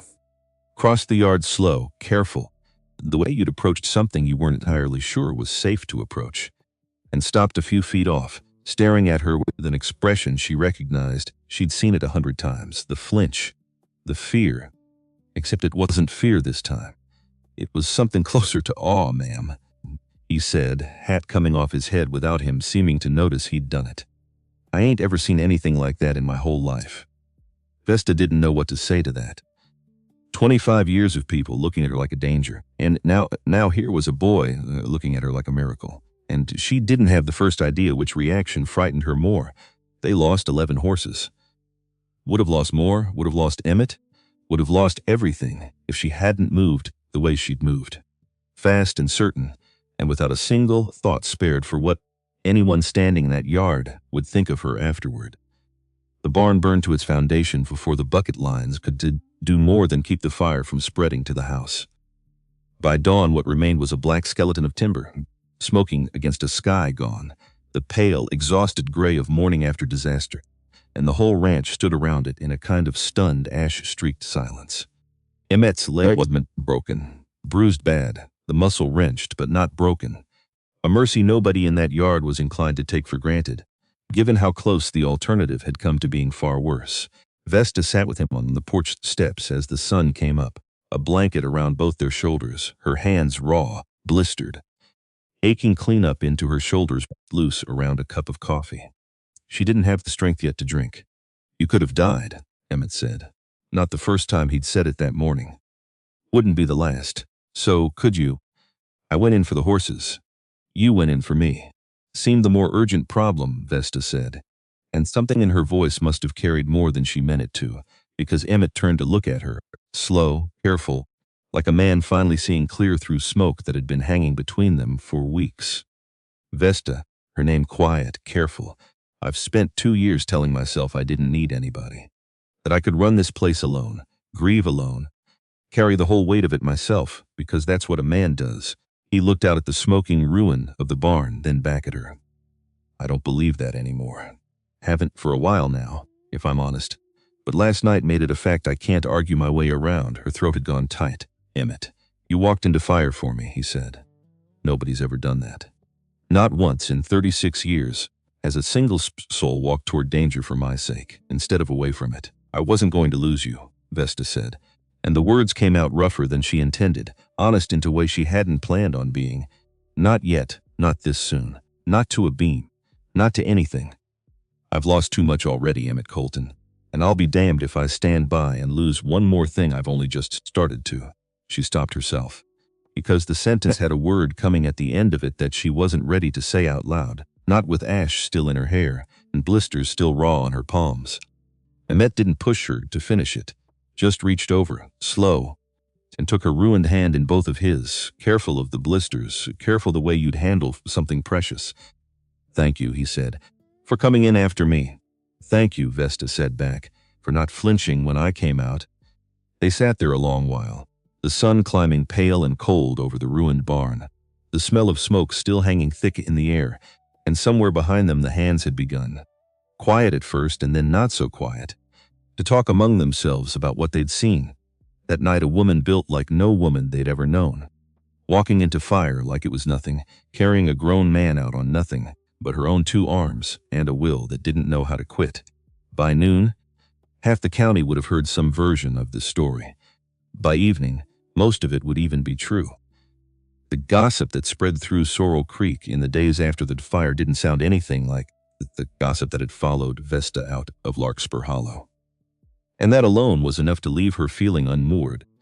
Like a woman walking on ice she'd never once trusted to hold her weight, saved him with her bare hands. They walked into a burning barn like it was nothing more than a bad rainstorm. Well, I always said there was something different about that woman. Didn't say it unkind, mind. Just different, Odetta Fnick. Of all people, stopped Vesta outside the Mercantile the following Tuesday. The first time the two of them had spoken since the churchyard, and studied her for a long, assessing moment before speaking. "I understand congratulations are in order," Fenwick said. Stiff. Careful. The words of a woman eating something she didn't much care for the taste of. "For your husband's life, thank you," Vesta said, matching tone exactly, giving nothing more than what had been offered. Fenwick's mouth tightened. "I said some unkind things, in the churchyard. About your temperament, you did. I'm not in the habit of apologizing." A pause. "But I'm also not in the habit of being wrong twice about the same woman without noticing the pattern." She gave a short, sharp nod, the closest thing to an olive branch Vesta suspected the woman had ever extended in her life. "Good day, Mrs. Colton." She swept off down the boardwalk before Vesta could formulate a response, and Vesta stood there a long moment in the cold, watching her go, feeling something loosen in her chest that had been clenched tight for 25 years. It wasn't everything. Wasn't forgiveness, not exactly. Not from the whole town all at once. But it was a crack in a wall she'd spent her whole life believing was solid all the way through. Emmett's leg healed slow over the following weeks, and with the healing came a shift in the household that Vesta felt but couldn't quite name. The easy silences growing easier. The careful distance between their 2 chairs at the supper table growing, inch by inch, less careful. He started telling her things. Small things at first. The name of the dog he'd had as a boy. The reason he'd chosen this particular valley to build on 12 years back, over 3 others that would have been easier ground. The way his own father, who'd been a hard, quiet man from a hard, quiet stretch of Ohio farmland, had walnuts that a man who couldn't stand a little loneliness had no business trying to build anything worth having. "Wonder now if he was wrong about that," Emmett said one evening, oiling a bridle that didn't strictly need oiling, the fire throwing long shadows across the kitchen floor. Wonder if loneliness was ever something a man was supposed to stand, or just something he told himself he had to because nobody ever showed him different. Vesta, mending a torn shirt in the chair across from his, didn't answer right away.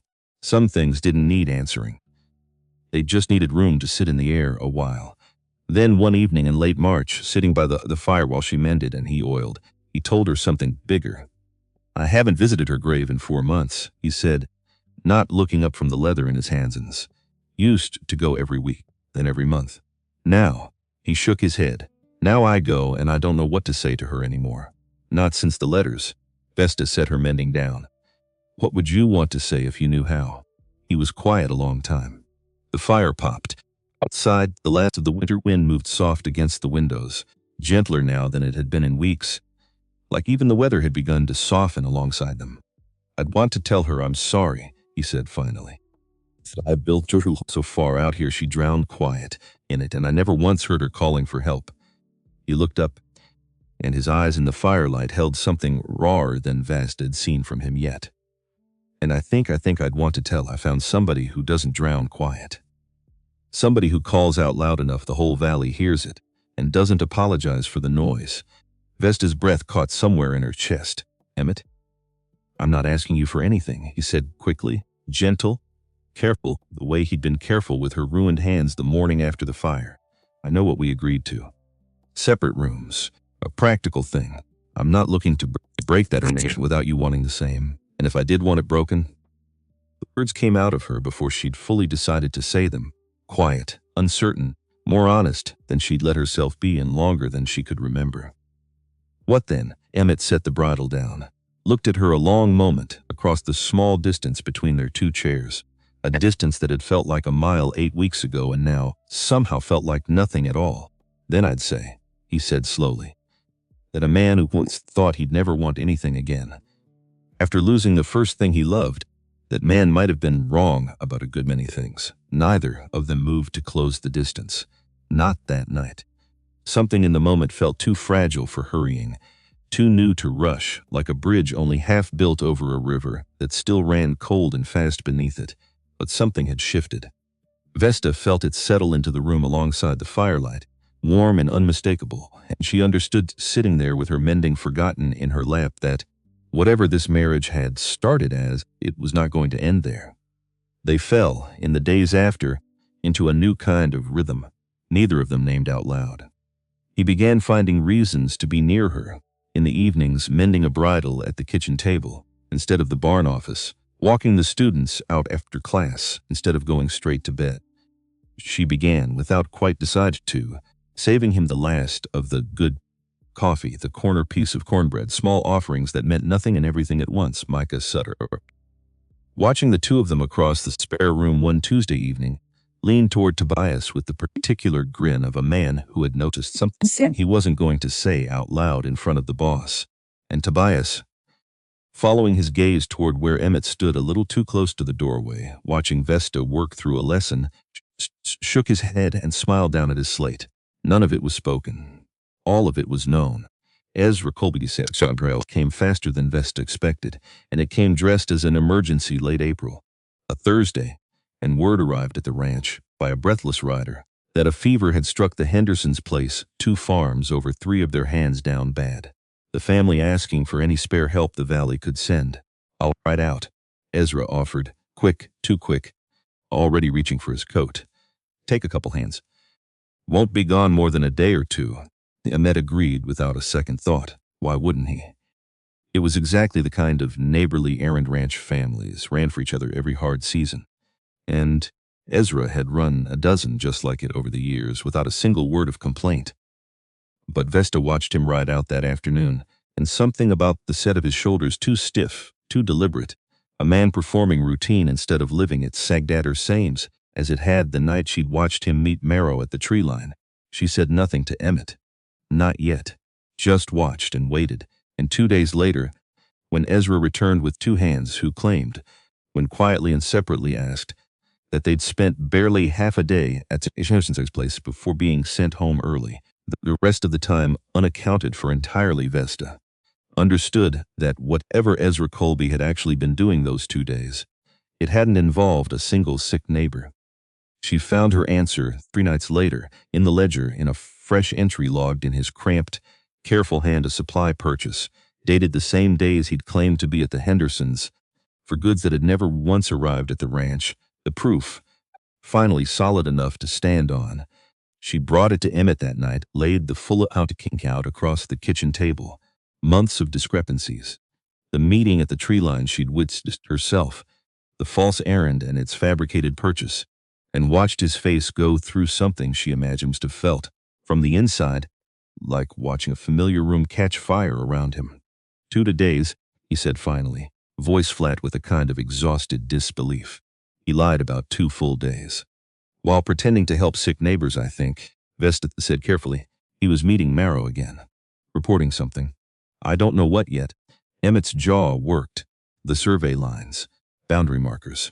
If Marrow's planning to move on this land soon, he'd need to know exactly where our fence sits, where the weak points in our claim might be. He pushed back from the table, paced to the window and back, agitation radiating off him in a way Vesta hadn't seen since the morning after the fire. 6 years, Vesta 6 years I trusted that man with everything I couldn't carry alone. I know. What do we do? Vesta thought of the fine coat, the smooth, patient voice, the eyes that had swept this land like a man already counting it as his own. We don't confront him yet, she said. Not until we know exactly what he's given away, and exactly what Marrow's planning to do with it. Because a cornered man does desperate things, and I'd rather know the shape of the danger before we back him into it. Emmett looked at her a long moment, and something in his expression, trust, plain and unguarded, settled the last of the tension from his shoulders. All right, he said. We wait. But not long. No, Vesta agreed, gathering the letter back into her arms, feeling the weight of what was coming settle heavy and certain in her chest. Not long at all. Outside, the spring wind moved soft across the ranch, carrying with it the first green smell of a season, turning the kind of wind that promised. Somewhere not too far off, an ending. Vesta only hoped, standing there in the lamplight with betrayal laid table between them, that the ending coming toward them was one they'd both survive to see. The wait didn't last long. Vesta had known it wouldn't. Men like Silas Marrow did not lose patience quietly, and a cornered man moves fast, or not at all. It came on a Monday, which struck Vesta later as almost cruel in its ordinariness, because Mondays were wash days, and she'd had her sleeves rolled to the elbow, hands raw from lye soap, thinking of nothing more dangerous than whether the wind would hold long enough to dry the linens before the next front rolled through. Except the wind wasn't the thing that came rolling through that day. A wagon, fine wheels, quiet on the drive, the particular unhurried creak of a vehicle that had never once needed to rush anywhere in its life. Vesta straightened from the washtub and looked up, and her stomach went cold, and still before her mind had even finished naming why Silas Marrow, alone this time. No entourage, no neighborly business, which told her, before he'd said a single word, that whatever conversation was coming, it wasn't going to pretend at manners. Mrs. Colton. He touched his hat brim, easy, unbothered, like a man dropping by to discuss the weather. Your husband about? Riding fence. North pasture, true. Also, she understood the instant the words left her mouth a mistake, because now Marrow knew exactly what she hadn't meant to tell him, that she was alone. Well, his smile didn't move past his mouth. Never had, not once, not in any of the 3 encounters. Perhaps you and I could have a word instead, save him the trip back. I don't discuss business, Mr. Marrow. That's my husband's concern, is it? He climbed down from the wagon, unhurried, and something in the way he moved loose, confident, a man who'd never once in his life doubted he'd get exactly what he came for, made the hair on Vesta's arms rise straight up. Funny thing. I've been told it's you doing most of the deciding around here lately. Ledgers, letters, even fires. From what I hear, his eyes cut to hers, sharp under that smooth, unbothered surface. Quite the busy hands you've got, Mrs. Colton. Her blood went to ice, because he knew. Somehow he knew about the ledgers, which meant Ezra had told him, which meant whatever fragile advantage she and Emmett had believed themselves to hold, the quiet, patient watching, the waiting for proof solid enough to stand on, had already crumbled out from under them, without either of them noticing the ground give way. I don't know what you mean, she said. Flat, careful, buying time the only way she knew how. I think you do. He stopped a few feet off, close enough now that she could smell the sharp cologne under the cold spring air, close enough that every instinct in her body screamed at her to step back, except she didn't, because stepping back had never once solved anything in her whole life, and she wasn't about to start now. I think you've been going through your husband's books with a school teacher's eye. I think you found some numbers that didn't sit right. And I think, Mrs. Colton, you're a good deal smarter than most folks in this valley give you credit for. Is that a compliment or a threat? Does it need to be one or the other? He smiled again, wider this time, and it was worse wide than it had been thin. I came here to make a simple offer. Your husband's been stubborn about selling. I understand stubbornness, admire it even, in a man. But stubbornness has a cost, and I'd hate to see that cost land somewhere it needn't. Are you threatening my husband? I'm informing you of a fact. His voice stayed smooth, pleasant, the voice of a man discussing crop prices. Fires happen out here, barns burn, fences fall, cattle wander off in weather and never come home. A man who fights the inevitable long enough usually finds the inevitable fighting back a good deal harder than he expected. Vesta felt something old and cold rise up in her chest, not fear, exactly. Something steadier than fear. The same thing that had carried her hand to Braddock's wrist in the middle of a street in Larkspur. The same thing that had carried her into a burning barn without a single second of hesitation. "You burned that barn," she said, quiet, certain, the pieces sliding into place even as she spoke them out loud for the first time. "That wasn't an accident at all." Marrow's smile didn't so much as flicker. "I'm not in the habit of confessing to things I haven't been accused of in a courtroom, Mrs. Colton. But I will say accidents have a way of repeating themselves. When the lesson doesn't take the first time, get off this land. I intend to. Just as soon as you understand the arrangement." He stepped closer one step at deliberate testing, and Vesta held her ground, a spine straight, chin level, every inch of her, 25 years, and every inch over 6 feet of her, refusing to give him the satisfaction of a single flinch. "Your husband signs the option papers by the end of the month. Fair price. Generous. Even. Or the next fire doesn't stop at the barn. You're threatening to burn down my home. To my face." "In broad daylight, I'm giving you a chance to prevent it," Marrow said. And for the first time, something colder slid under the smooth surface of his voice, something that had been there all along, patient and hungry, finally showing its true shape. "Talk sense into him, Mrs. Colton. You strike me as a woman who understands just practical arithmetic better than most. Weigh the cost of stubbornness against the cost of good sense." He turned back toward his wagon, unhurried, like the conversation had been nothing more than a pleasant afternoon call.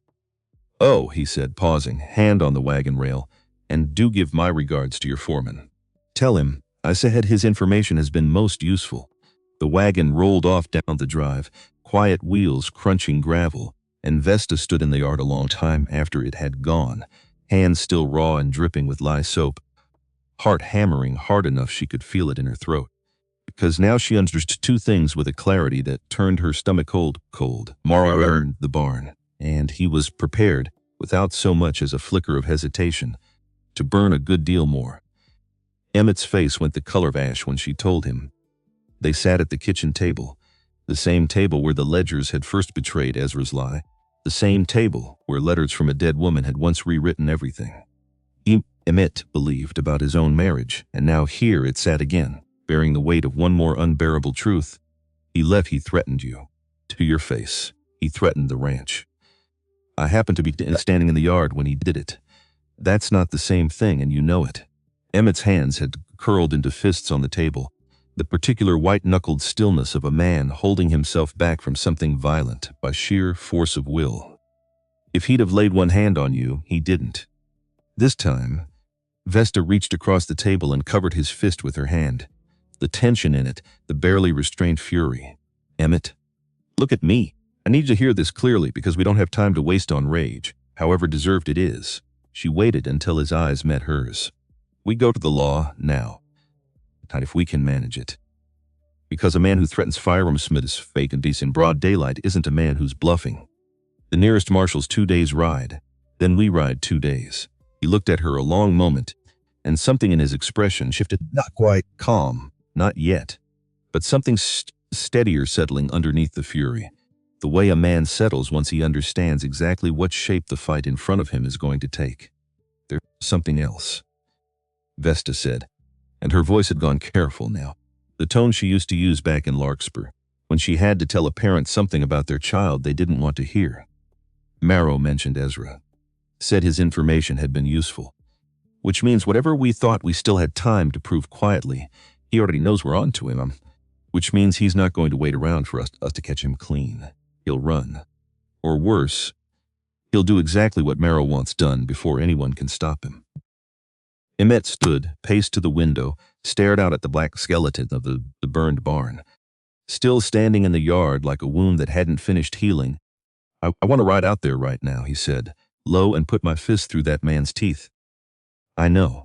I'm not going to. I know that, too." He turned back to her, and something in his face, grief and fury, and underneath both, a bone-deep exhaustion made him look, for just a moment, like the man she'd met at the gate in a blizzard, carrying a weight far heavier than anyone around him understood. "What do we do?" he said. The same question he'd asked her the night the ledgers first betrayed Ezra, and Vesta understood, hearing it again now, that this had become the shape of them, two people, facing danger not as one person leaning on another, but as one single unit, deciding together, "We ride for the marshal at first light," she said. "And before we go, I want one more look at those ledgers.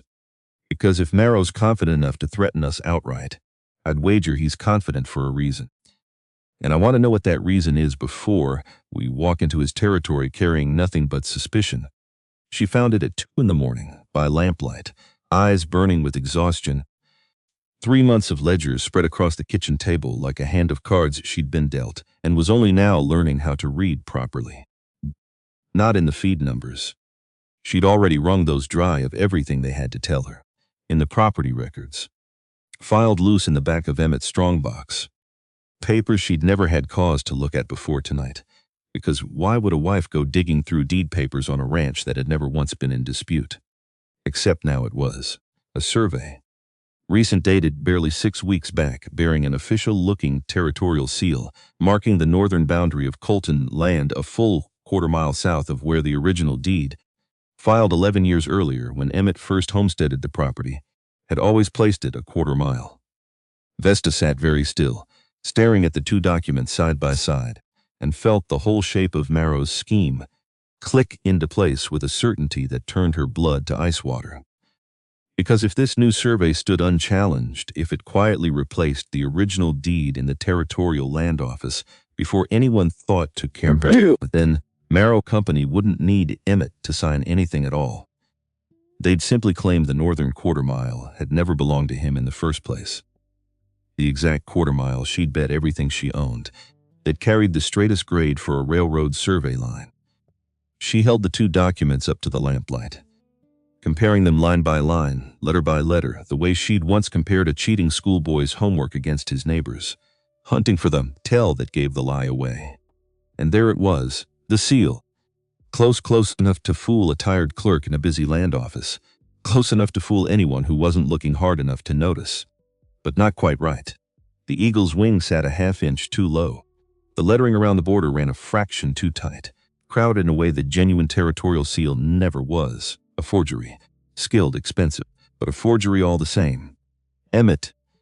He was at the table in his nightshirt before she'd finished saying his name a second time, hair still sleep mussed, eyes going wide as she laid the two surveys side by side under the lamp.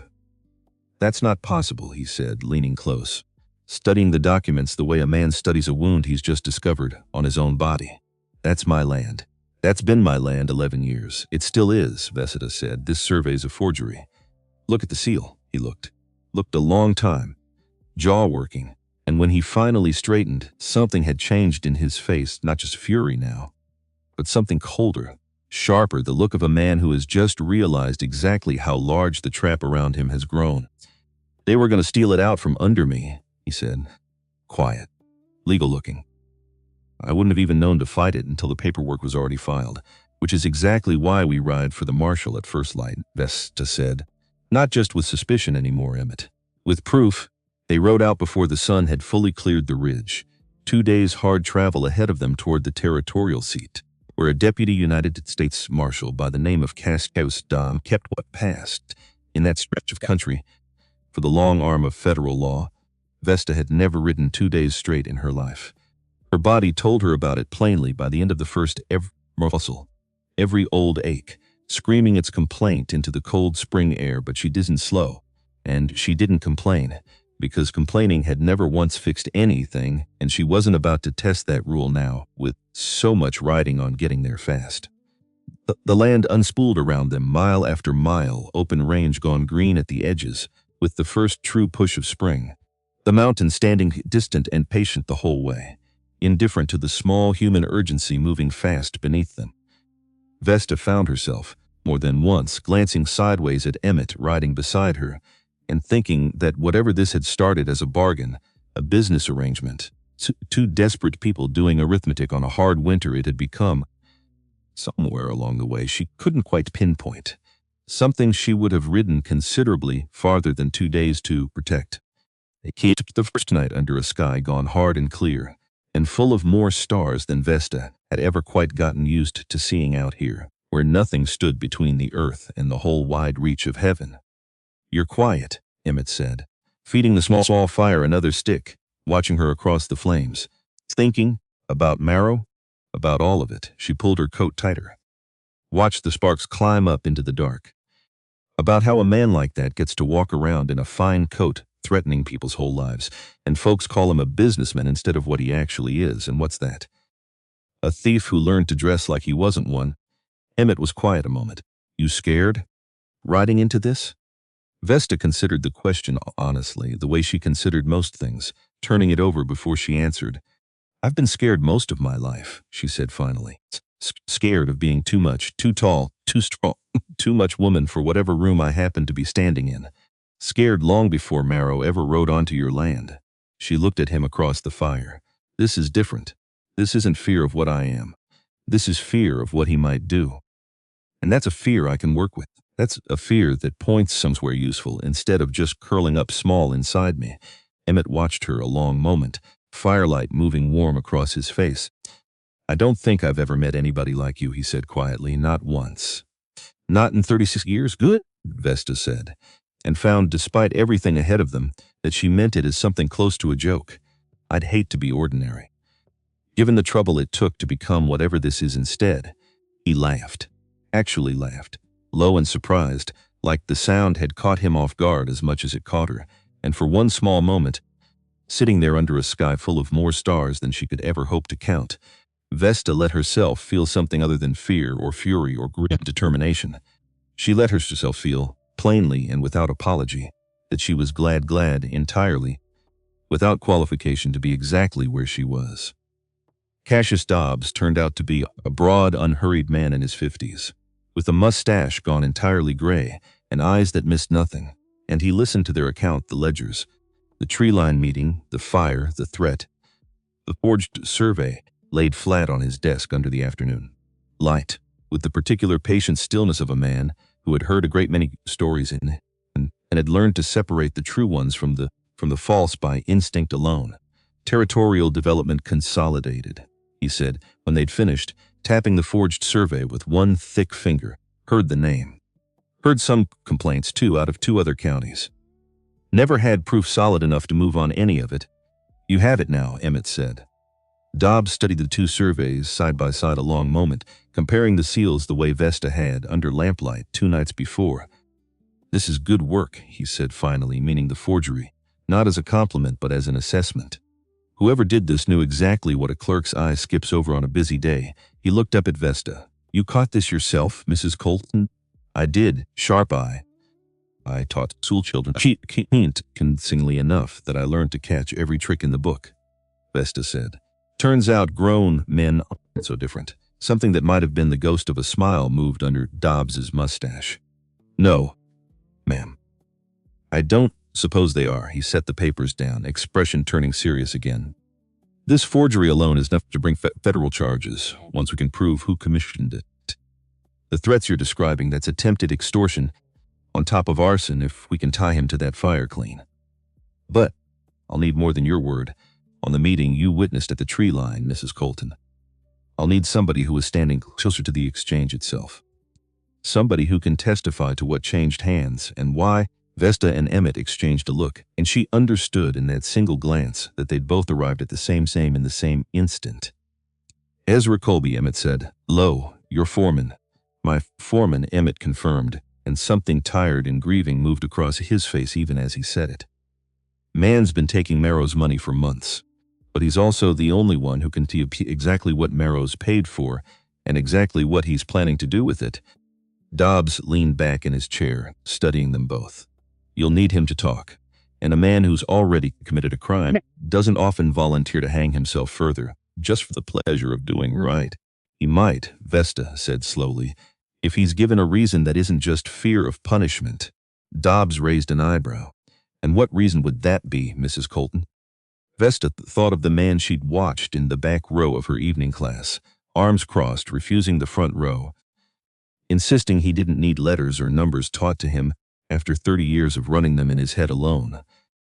The same reason most she said, because somebody backed them into a corner and never once offered them a door back out. I intend to offer him one, They rode home 3 days later with Marshal Dobbs and 2 deputies alongside them, the whole party moving fast and quiet across country. Gone green now with the first real push of spring, and Vesta spent most of the ride turning over exactly what to say to Ezra Colby once they reached the ranch, because this part frightened her more, in its own way, than facing Marrow himself had. Facing Marrow required only steel. This required something harder to hold on to. Mercy offered to a man who'd earned very little of it, in the hope that mercy might accomplish what threats and fear never would. They found him in the yard, mending fence, unaware yet that the law had ridden onto the property behind him. Vesta watched his face when he finally turned and saw the badge on Dobbs. His coat watched the color drain out of it entirely, watched his hands go still on the fence wire like a man who has just understood all at once that the ground he'd been standing on was never as solid as he'd told himself it was. Ezra, Emmett's voice, flat, exhausted, carrying 6 years of trust in him, and every ounce of that trust now curdled into something painful to hear. We know Ezra didn't run, didn't reach for a weapon, didn't try a single word of denial. Just stood there, fence wire still in his raw hands, and looked for a long moment like a man who'd been waiting for this exact reckoning for longer than anyone around him had realized. "How long?" he said finally, voice rough. "You've been on to me weeks," Vesta said. The ledgers didn't sit right from the start. Ezra's laugh came out short, bitter. Nothing like the easy sound she'd heard from him that first Tuesday in the evening class. Should have known. Woman sharp enough to catch a schoolboy's cheating homework was always going to catch mine too. He looked at Emmett, and something in his face cracked open, raw and unguarded. "I owed money, Emmett. Bad money. Card debt out of Helena, the kind of men who don't wait patient for payment." Marrow found out somehow always did have a nose for a man's weak spot, and he offered to clear the whole debt clean, just for information. Boundary lines. Herd counts. Which weeks you'd be riding out furthest from the house. "The fire," Emmett said, voice gone dangerously quiet. "Did you know about the fire before it happened?" Ezra's jaw worked. For a long moment, Vesta thought he might lie even now, even standing here with a federal marshal not 10 feet off, and every possible consequence already bearing down on him. "I didn't set it," he said finally. "I swear that on anything you want me to swear it on. But I knew Marrow was planning something. Told him about the barn's layout weeks before. Never asked what he meant to do with it. Didn't want to know. Told myself that made it not my doing." He looked down at his hands. "Wasn't true. I know that now. You could have come to me," Emmett said. "Any point in 6 years. You could have told me trouble, and say what?" Ezra's voice cracked. "Say the man you trusted with your whole operation was drowning in debt and too proud to ask for help. You'd already lost Adeline by then. Man carrying that much grief doesn't need one more burden set on him by the person who's supposed to be lightening the load." Vesta stepped forward then, before Emmett could answer, because she understood, watching Ezra's face, watching the shame and fear and exhaustion all tangled together there, that this was the promised Dobbs. "She intended to offer, Mr. Colby," she said, and something in her voice made him look up, startled, like he hadn't expected her to be the one speaking. "You've done wrong. There's no arguing that, and I'm not here to argue it for you. But Marshal Dobbs needs a witness who was standing close enough to Marrow to testify exactly what he's done and exactly what he intends to do next. Nobody in this yard can offer that testimony except you. You're asking me to turn on him. I'm asking you to choose, for the first time in months, whose side you actually want to be standing on," Vesta said. "Because right now you're standing nowhere. A man caught between two masters, serving neither one honestly. That's no way to live, Ezra. I don't imagine it's been sitting easy on you."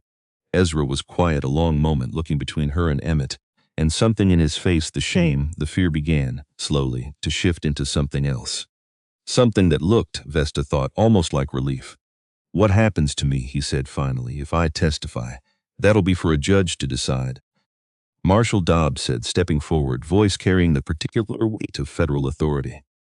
"But cooperation counts, son. Counts a good deal, especially against a man Marrow's size. You give me what I need to bring him down clean, I'll make certain the court knows exactly what that cooperation cost you to offer." Ezra looked at Emmett one last time. "I'm sorry," he said, and his voice broke clean in half on the second word. 6 years. And I let a stranger's money buy away everything that trust was worth. I don't expect you to forgive that. Emmett was quiet a long moment, jaw working, old grief and old trust, and fresh betrayal, all warring plain across his face. I don't forgive it, he said finally. Not yet. Maybe not for a long while, a pause, but I understand it. And there's a difference between a man who does wrong out of malice and a man who does wrong because he's drowning and too proud to call for the rope. You're the second kind, Ezra. That's not nothing. That's not everything either.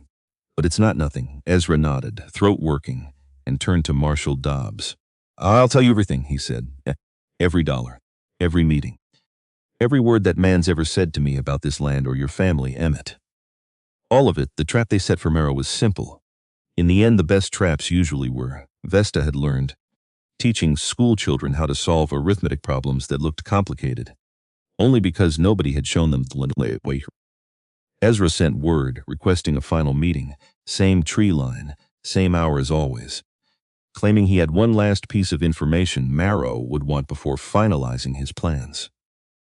Marshal Dobbs and his deputies took position in the tree line itself, hidden well before dusk, while Vesta and Emmett watched from the ridge above, close enough to see too far to be seen. Merrow arrived exactly on time. Vesta would give him that much. The man kept his appointments with the same smooth confidence he did everything else, entirely unaware that the ground beneath his fine boots had shifted out from under him. You said you had something for me, Merrow said, dismounting, unhurried as ever. Something worth the ride out. I do, Ezra said, and Vesta watched, heart hammering as he reached into his coat, not for a weapon, but for the forged survey itself, the one piece of evidence that tied everything together, plain and undeniable. I've got proof, Merrow. Proof of the forgery. Proof of every dollar you paid me. Proof of the fire. Merrow's smile finally cracked. You're bluffing, I'm not, Ezra said, and his voice, Vesta noted, watching from the ridge, didn't shake at all.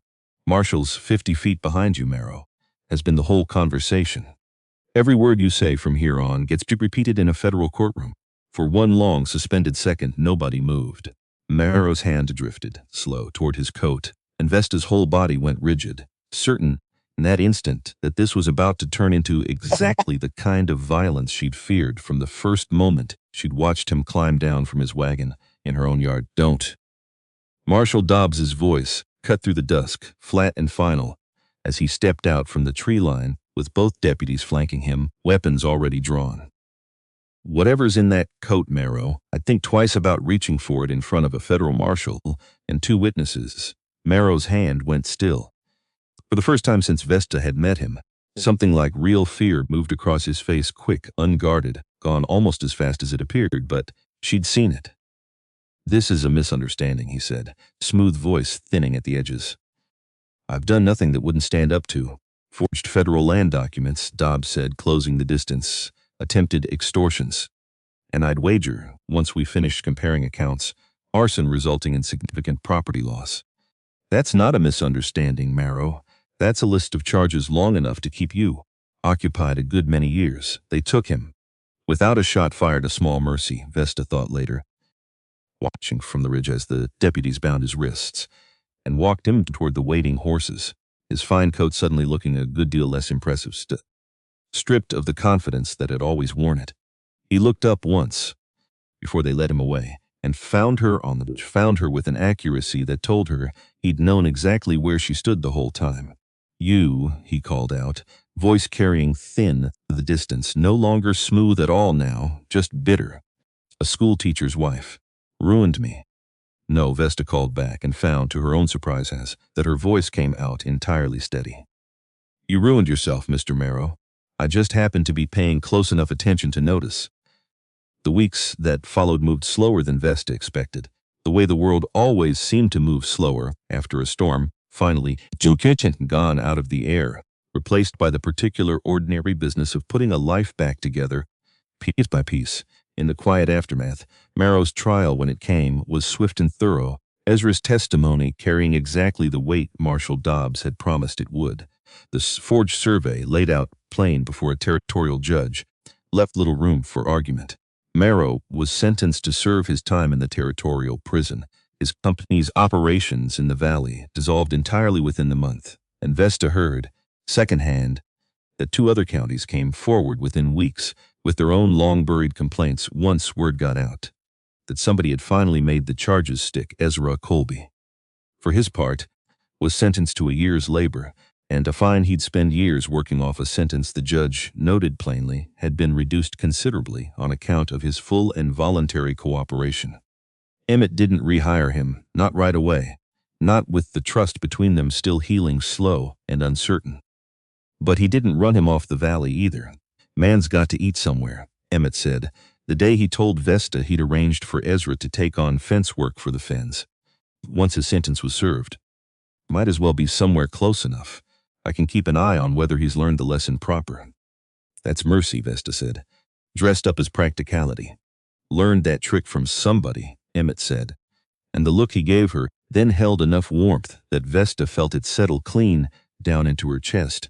The barn stood as a black skeleton through all of it. Through the ride to the marshal, through the trial, through the slow unwinding of Marrow's whole scheme, a scar on the land that nobody had found time yet to properly address. Too much else demanding attention in the weeks the danger had still been live. But danger passed eventually, and when it did, Vesta stood in the yard one bright morning in early June, looking at that burned ruin, and felt something in her chest settle into a decision she hadn't fully realized she'd been building toward. We should rebuild it, she said, when Emmett came to stand beside her, planned on it. Come summer, once we've got the funds set aside proper.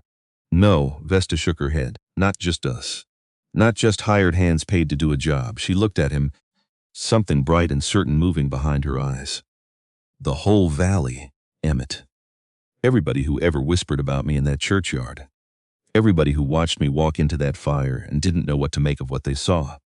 I want them here, building it together. Emmett studied her a long moment, understanding dawning slow across his face. You're not asking for a barn raising. No, Vesta agreed. I'm asking for a reckoning. A different kind than Marrow's. One that doesn't end with anybody standing in a courtroom. She looked back at the burned ruin, at the black timber, standing stark against the bright spring sky. I spent my whole life being run out of places for being too much. I'd like, just once, to build something instead of being driven away from it. And I'd like the whole valley's hands on the timber when it's done, so nobody can ever again pretend they didn't help raise it.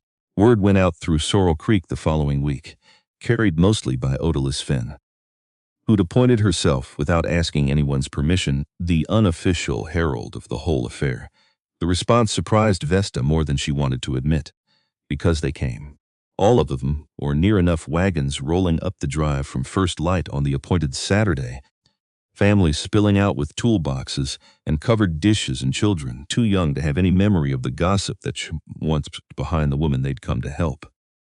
Even Odette Finnick arrived, stiff-backed as ever, though she brought with her a basket of preserves and, more surprising still, her husband's toolbox. Don't read too much into it, Fenwick said, catching Vesta's expression. I simply don't care to be the only woman in this valley who didn't lend a hand to something everyone else found worth doing. I'll take it, Vesta said, and found, to her own surprise, that she meant it warmly. The work went on all day, timber raised, walls framed, the whole structure climbing skyward inch by careful inch under 24 sets of working hands. Laughter and hammering and the particular good-natured chaos of a community doing something together, instead of merely talking about each other from a careful distance. Abel Whitfield, who ran the mercantile in town and had sold her the navy dress collar's petticoat lace, all those months back without once looking at her sideways, worked the far corner post alongside Peter, the two of them trading jokes. Vesta was too far off to hear, but close enough to see land, judging by the way both men laughed. Micah Sutter hauled beams 2 men his own size would have struggled with, grinning the whole while, clearly delighted to finally have somebody in the yard who could match his pace, stride for stride. Tobias sat on an overturned crate mending harness leather, calling out corrections to anyone who framed a joint crooked. Proud as a man twice his age had any right to be of a skill he'd only lately learned to write the name of. Vesta worked alongside the men most of the day, and nobody flinched, not once. She lifted beams that would have taken 2 ordinary men to shift, and the hands around her simply made room, handed her the heavier lengths without comment. the way you'd hand a tool to whoever in the group happened to be best suited for the job. It was, she thought, watching the frame rise against the bright June sky, the first time in her whole life that her strength had simply been useful. Not remarkable, not frightening. Just useful, the way a good tool is useful, welcomed without a single word of apology required from either side. By late afternoon, most of the framing stood complete, gold raw paper climbing against a sky gone soft with the first hints of sunset, and the crowd began the slow business of packing up tools, gathered, children rounded up, covered dishes emptied, and returned with a dozen small promises to bring the platter back next week. No hurry. Emmett found her that evening, near the doorway of the half-raised barn, the sky behind him gone gold and rose, and he was holding something in his hand that made her go still the moment she saw it, a letter. Old paper, a woman's careful hand. Been meaning to clear that trunk out for months, he said. Never had the stomach for it till today. Found that it's tucked in the lining, must have slipped between the others years back. Vesta's breath caught. Emmett, read it, he said, and held it out to her, and something in his face told her he'd already read it himself once, and needed her to read it too before he could fully trust what it said. She took it with hands that weren't quite steady, and read, in Adeline's careful, looping script, the last letter that the woman had ever written and never sent. If Emmett ever finds one after me, and I hope, God willing, that he does, because that man was never built for a life spent alone, I hope she is nothing like me. I hope she is loud where I was quiet. I hope she takes up all the room I was too afraid to take. I hope she never once apologizes for the space she fills, the way I spent my whole short life apologizing for mine. Emmett deserves a woman who calls out loud enough the whole valley hears her. I was never brave enough to be that. I hope, whoever she is, she is. Vesta stood very still, the letter trembling slightly in her hand, the last light of evening gone gold and soft across the unfinished barn frame, and felt tears rise up, hot, sudden, and entirely unstoppable. She knew, she whispered, before I ever existed. She knew exactly what you'd need. Seems that way. Emmett said, voice rough. I'm not trying to replace her, I know that. He took her hand, careful, the same careful way he'd taken it the morning after the fire. Never once thought you were. But I think she'd have liked you, Vesta. I think she'd have been glad, whatever grief it might have cost her to imagine it, that the man she loved found somebody who doesn't drown quiet the way she did. Vesta looked up at him, at the unfinished barn, rising pale against the sunset behind him, at the whole valley's handprints still fresh in the fresh-cut timber, and felt something settle into place inside her chest that had been searching, her whole life, for exactly this kind of ground to stand on. I love you, she said, plain, unhurried, no apology hiding underneath the words at all. I don't know precisely when it happened. Somewhere between the fire and the ledgers and riding 2 days straight beside you toward a marshal's office. But it happened, and I'm not sorry for the size of it. Same as I've stopped being sorry for the size of anything else about myself. Emmett's answer was to pull her close, careful of nothing at all now, and kiss her the way he hadn't at their first wedding, not chaste, not formal, not a business ledger closing. Something entirely different. Something that tasted, Vesta thought, like the beginning of the rest of her life. I love you too, he said when they finally broke apart. Loud enough the whole valley can hear it. If that's what you're after, it is, Vesta said, laughing despite the tears still standing in her eyes. It absolutely is. Around them, the last wagons were rolling back down the drive, lanterns swaying in the dusk, voices calling out their goodnights across the yard. Vesta stood in the doorway of the half-raised barn and looked out at the whole valley it gathered there in the fading light, and understood with a certainty that settled deep and permanent into her bones exactly what she'd found out here at the end of a blizzard 8 months before. Not rescue. She'd stopped waiting for rescue a long time ago. Something better. A place where her strength had never once needed apologizing for. A man who hadn't flinched at the gate and never once flinched since. A valley that had run her out of nothing because she'd never once let it, standing her joints instead, fire and forgery and every hard thing between. Until the ground finally, fully belonged to her. Odalys Fens found her there in the doorway, watching the last of the gathering below.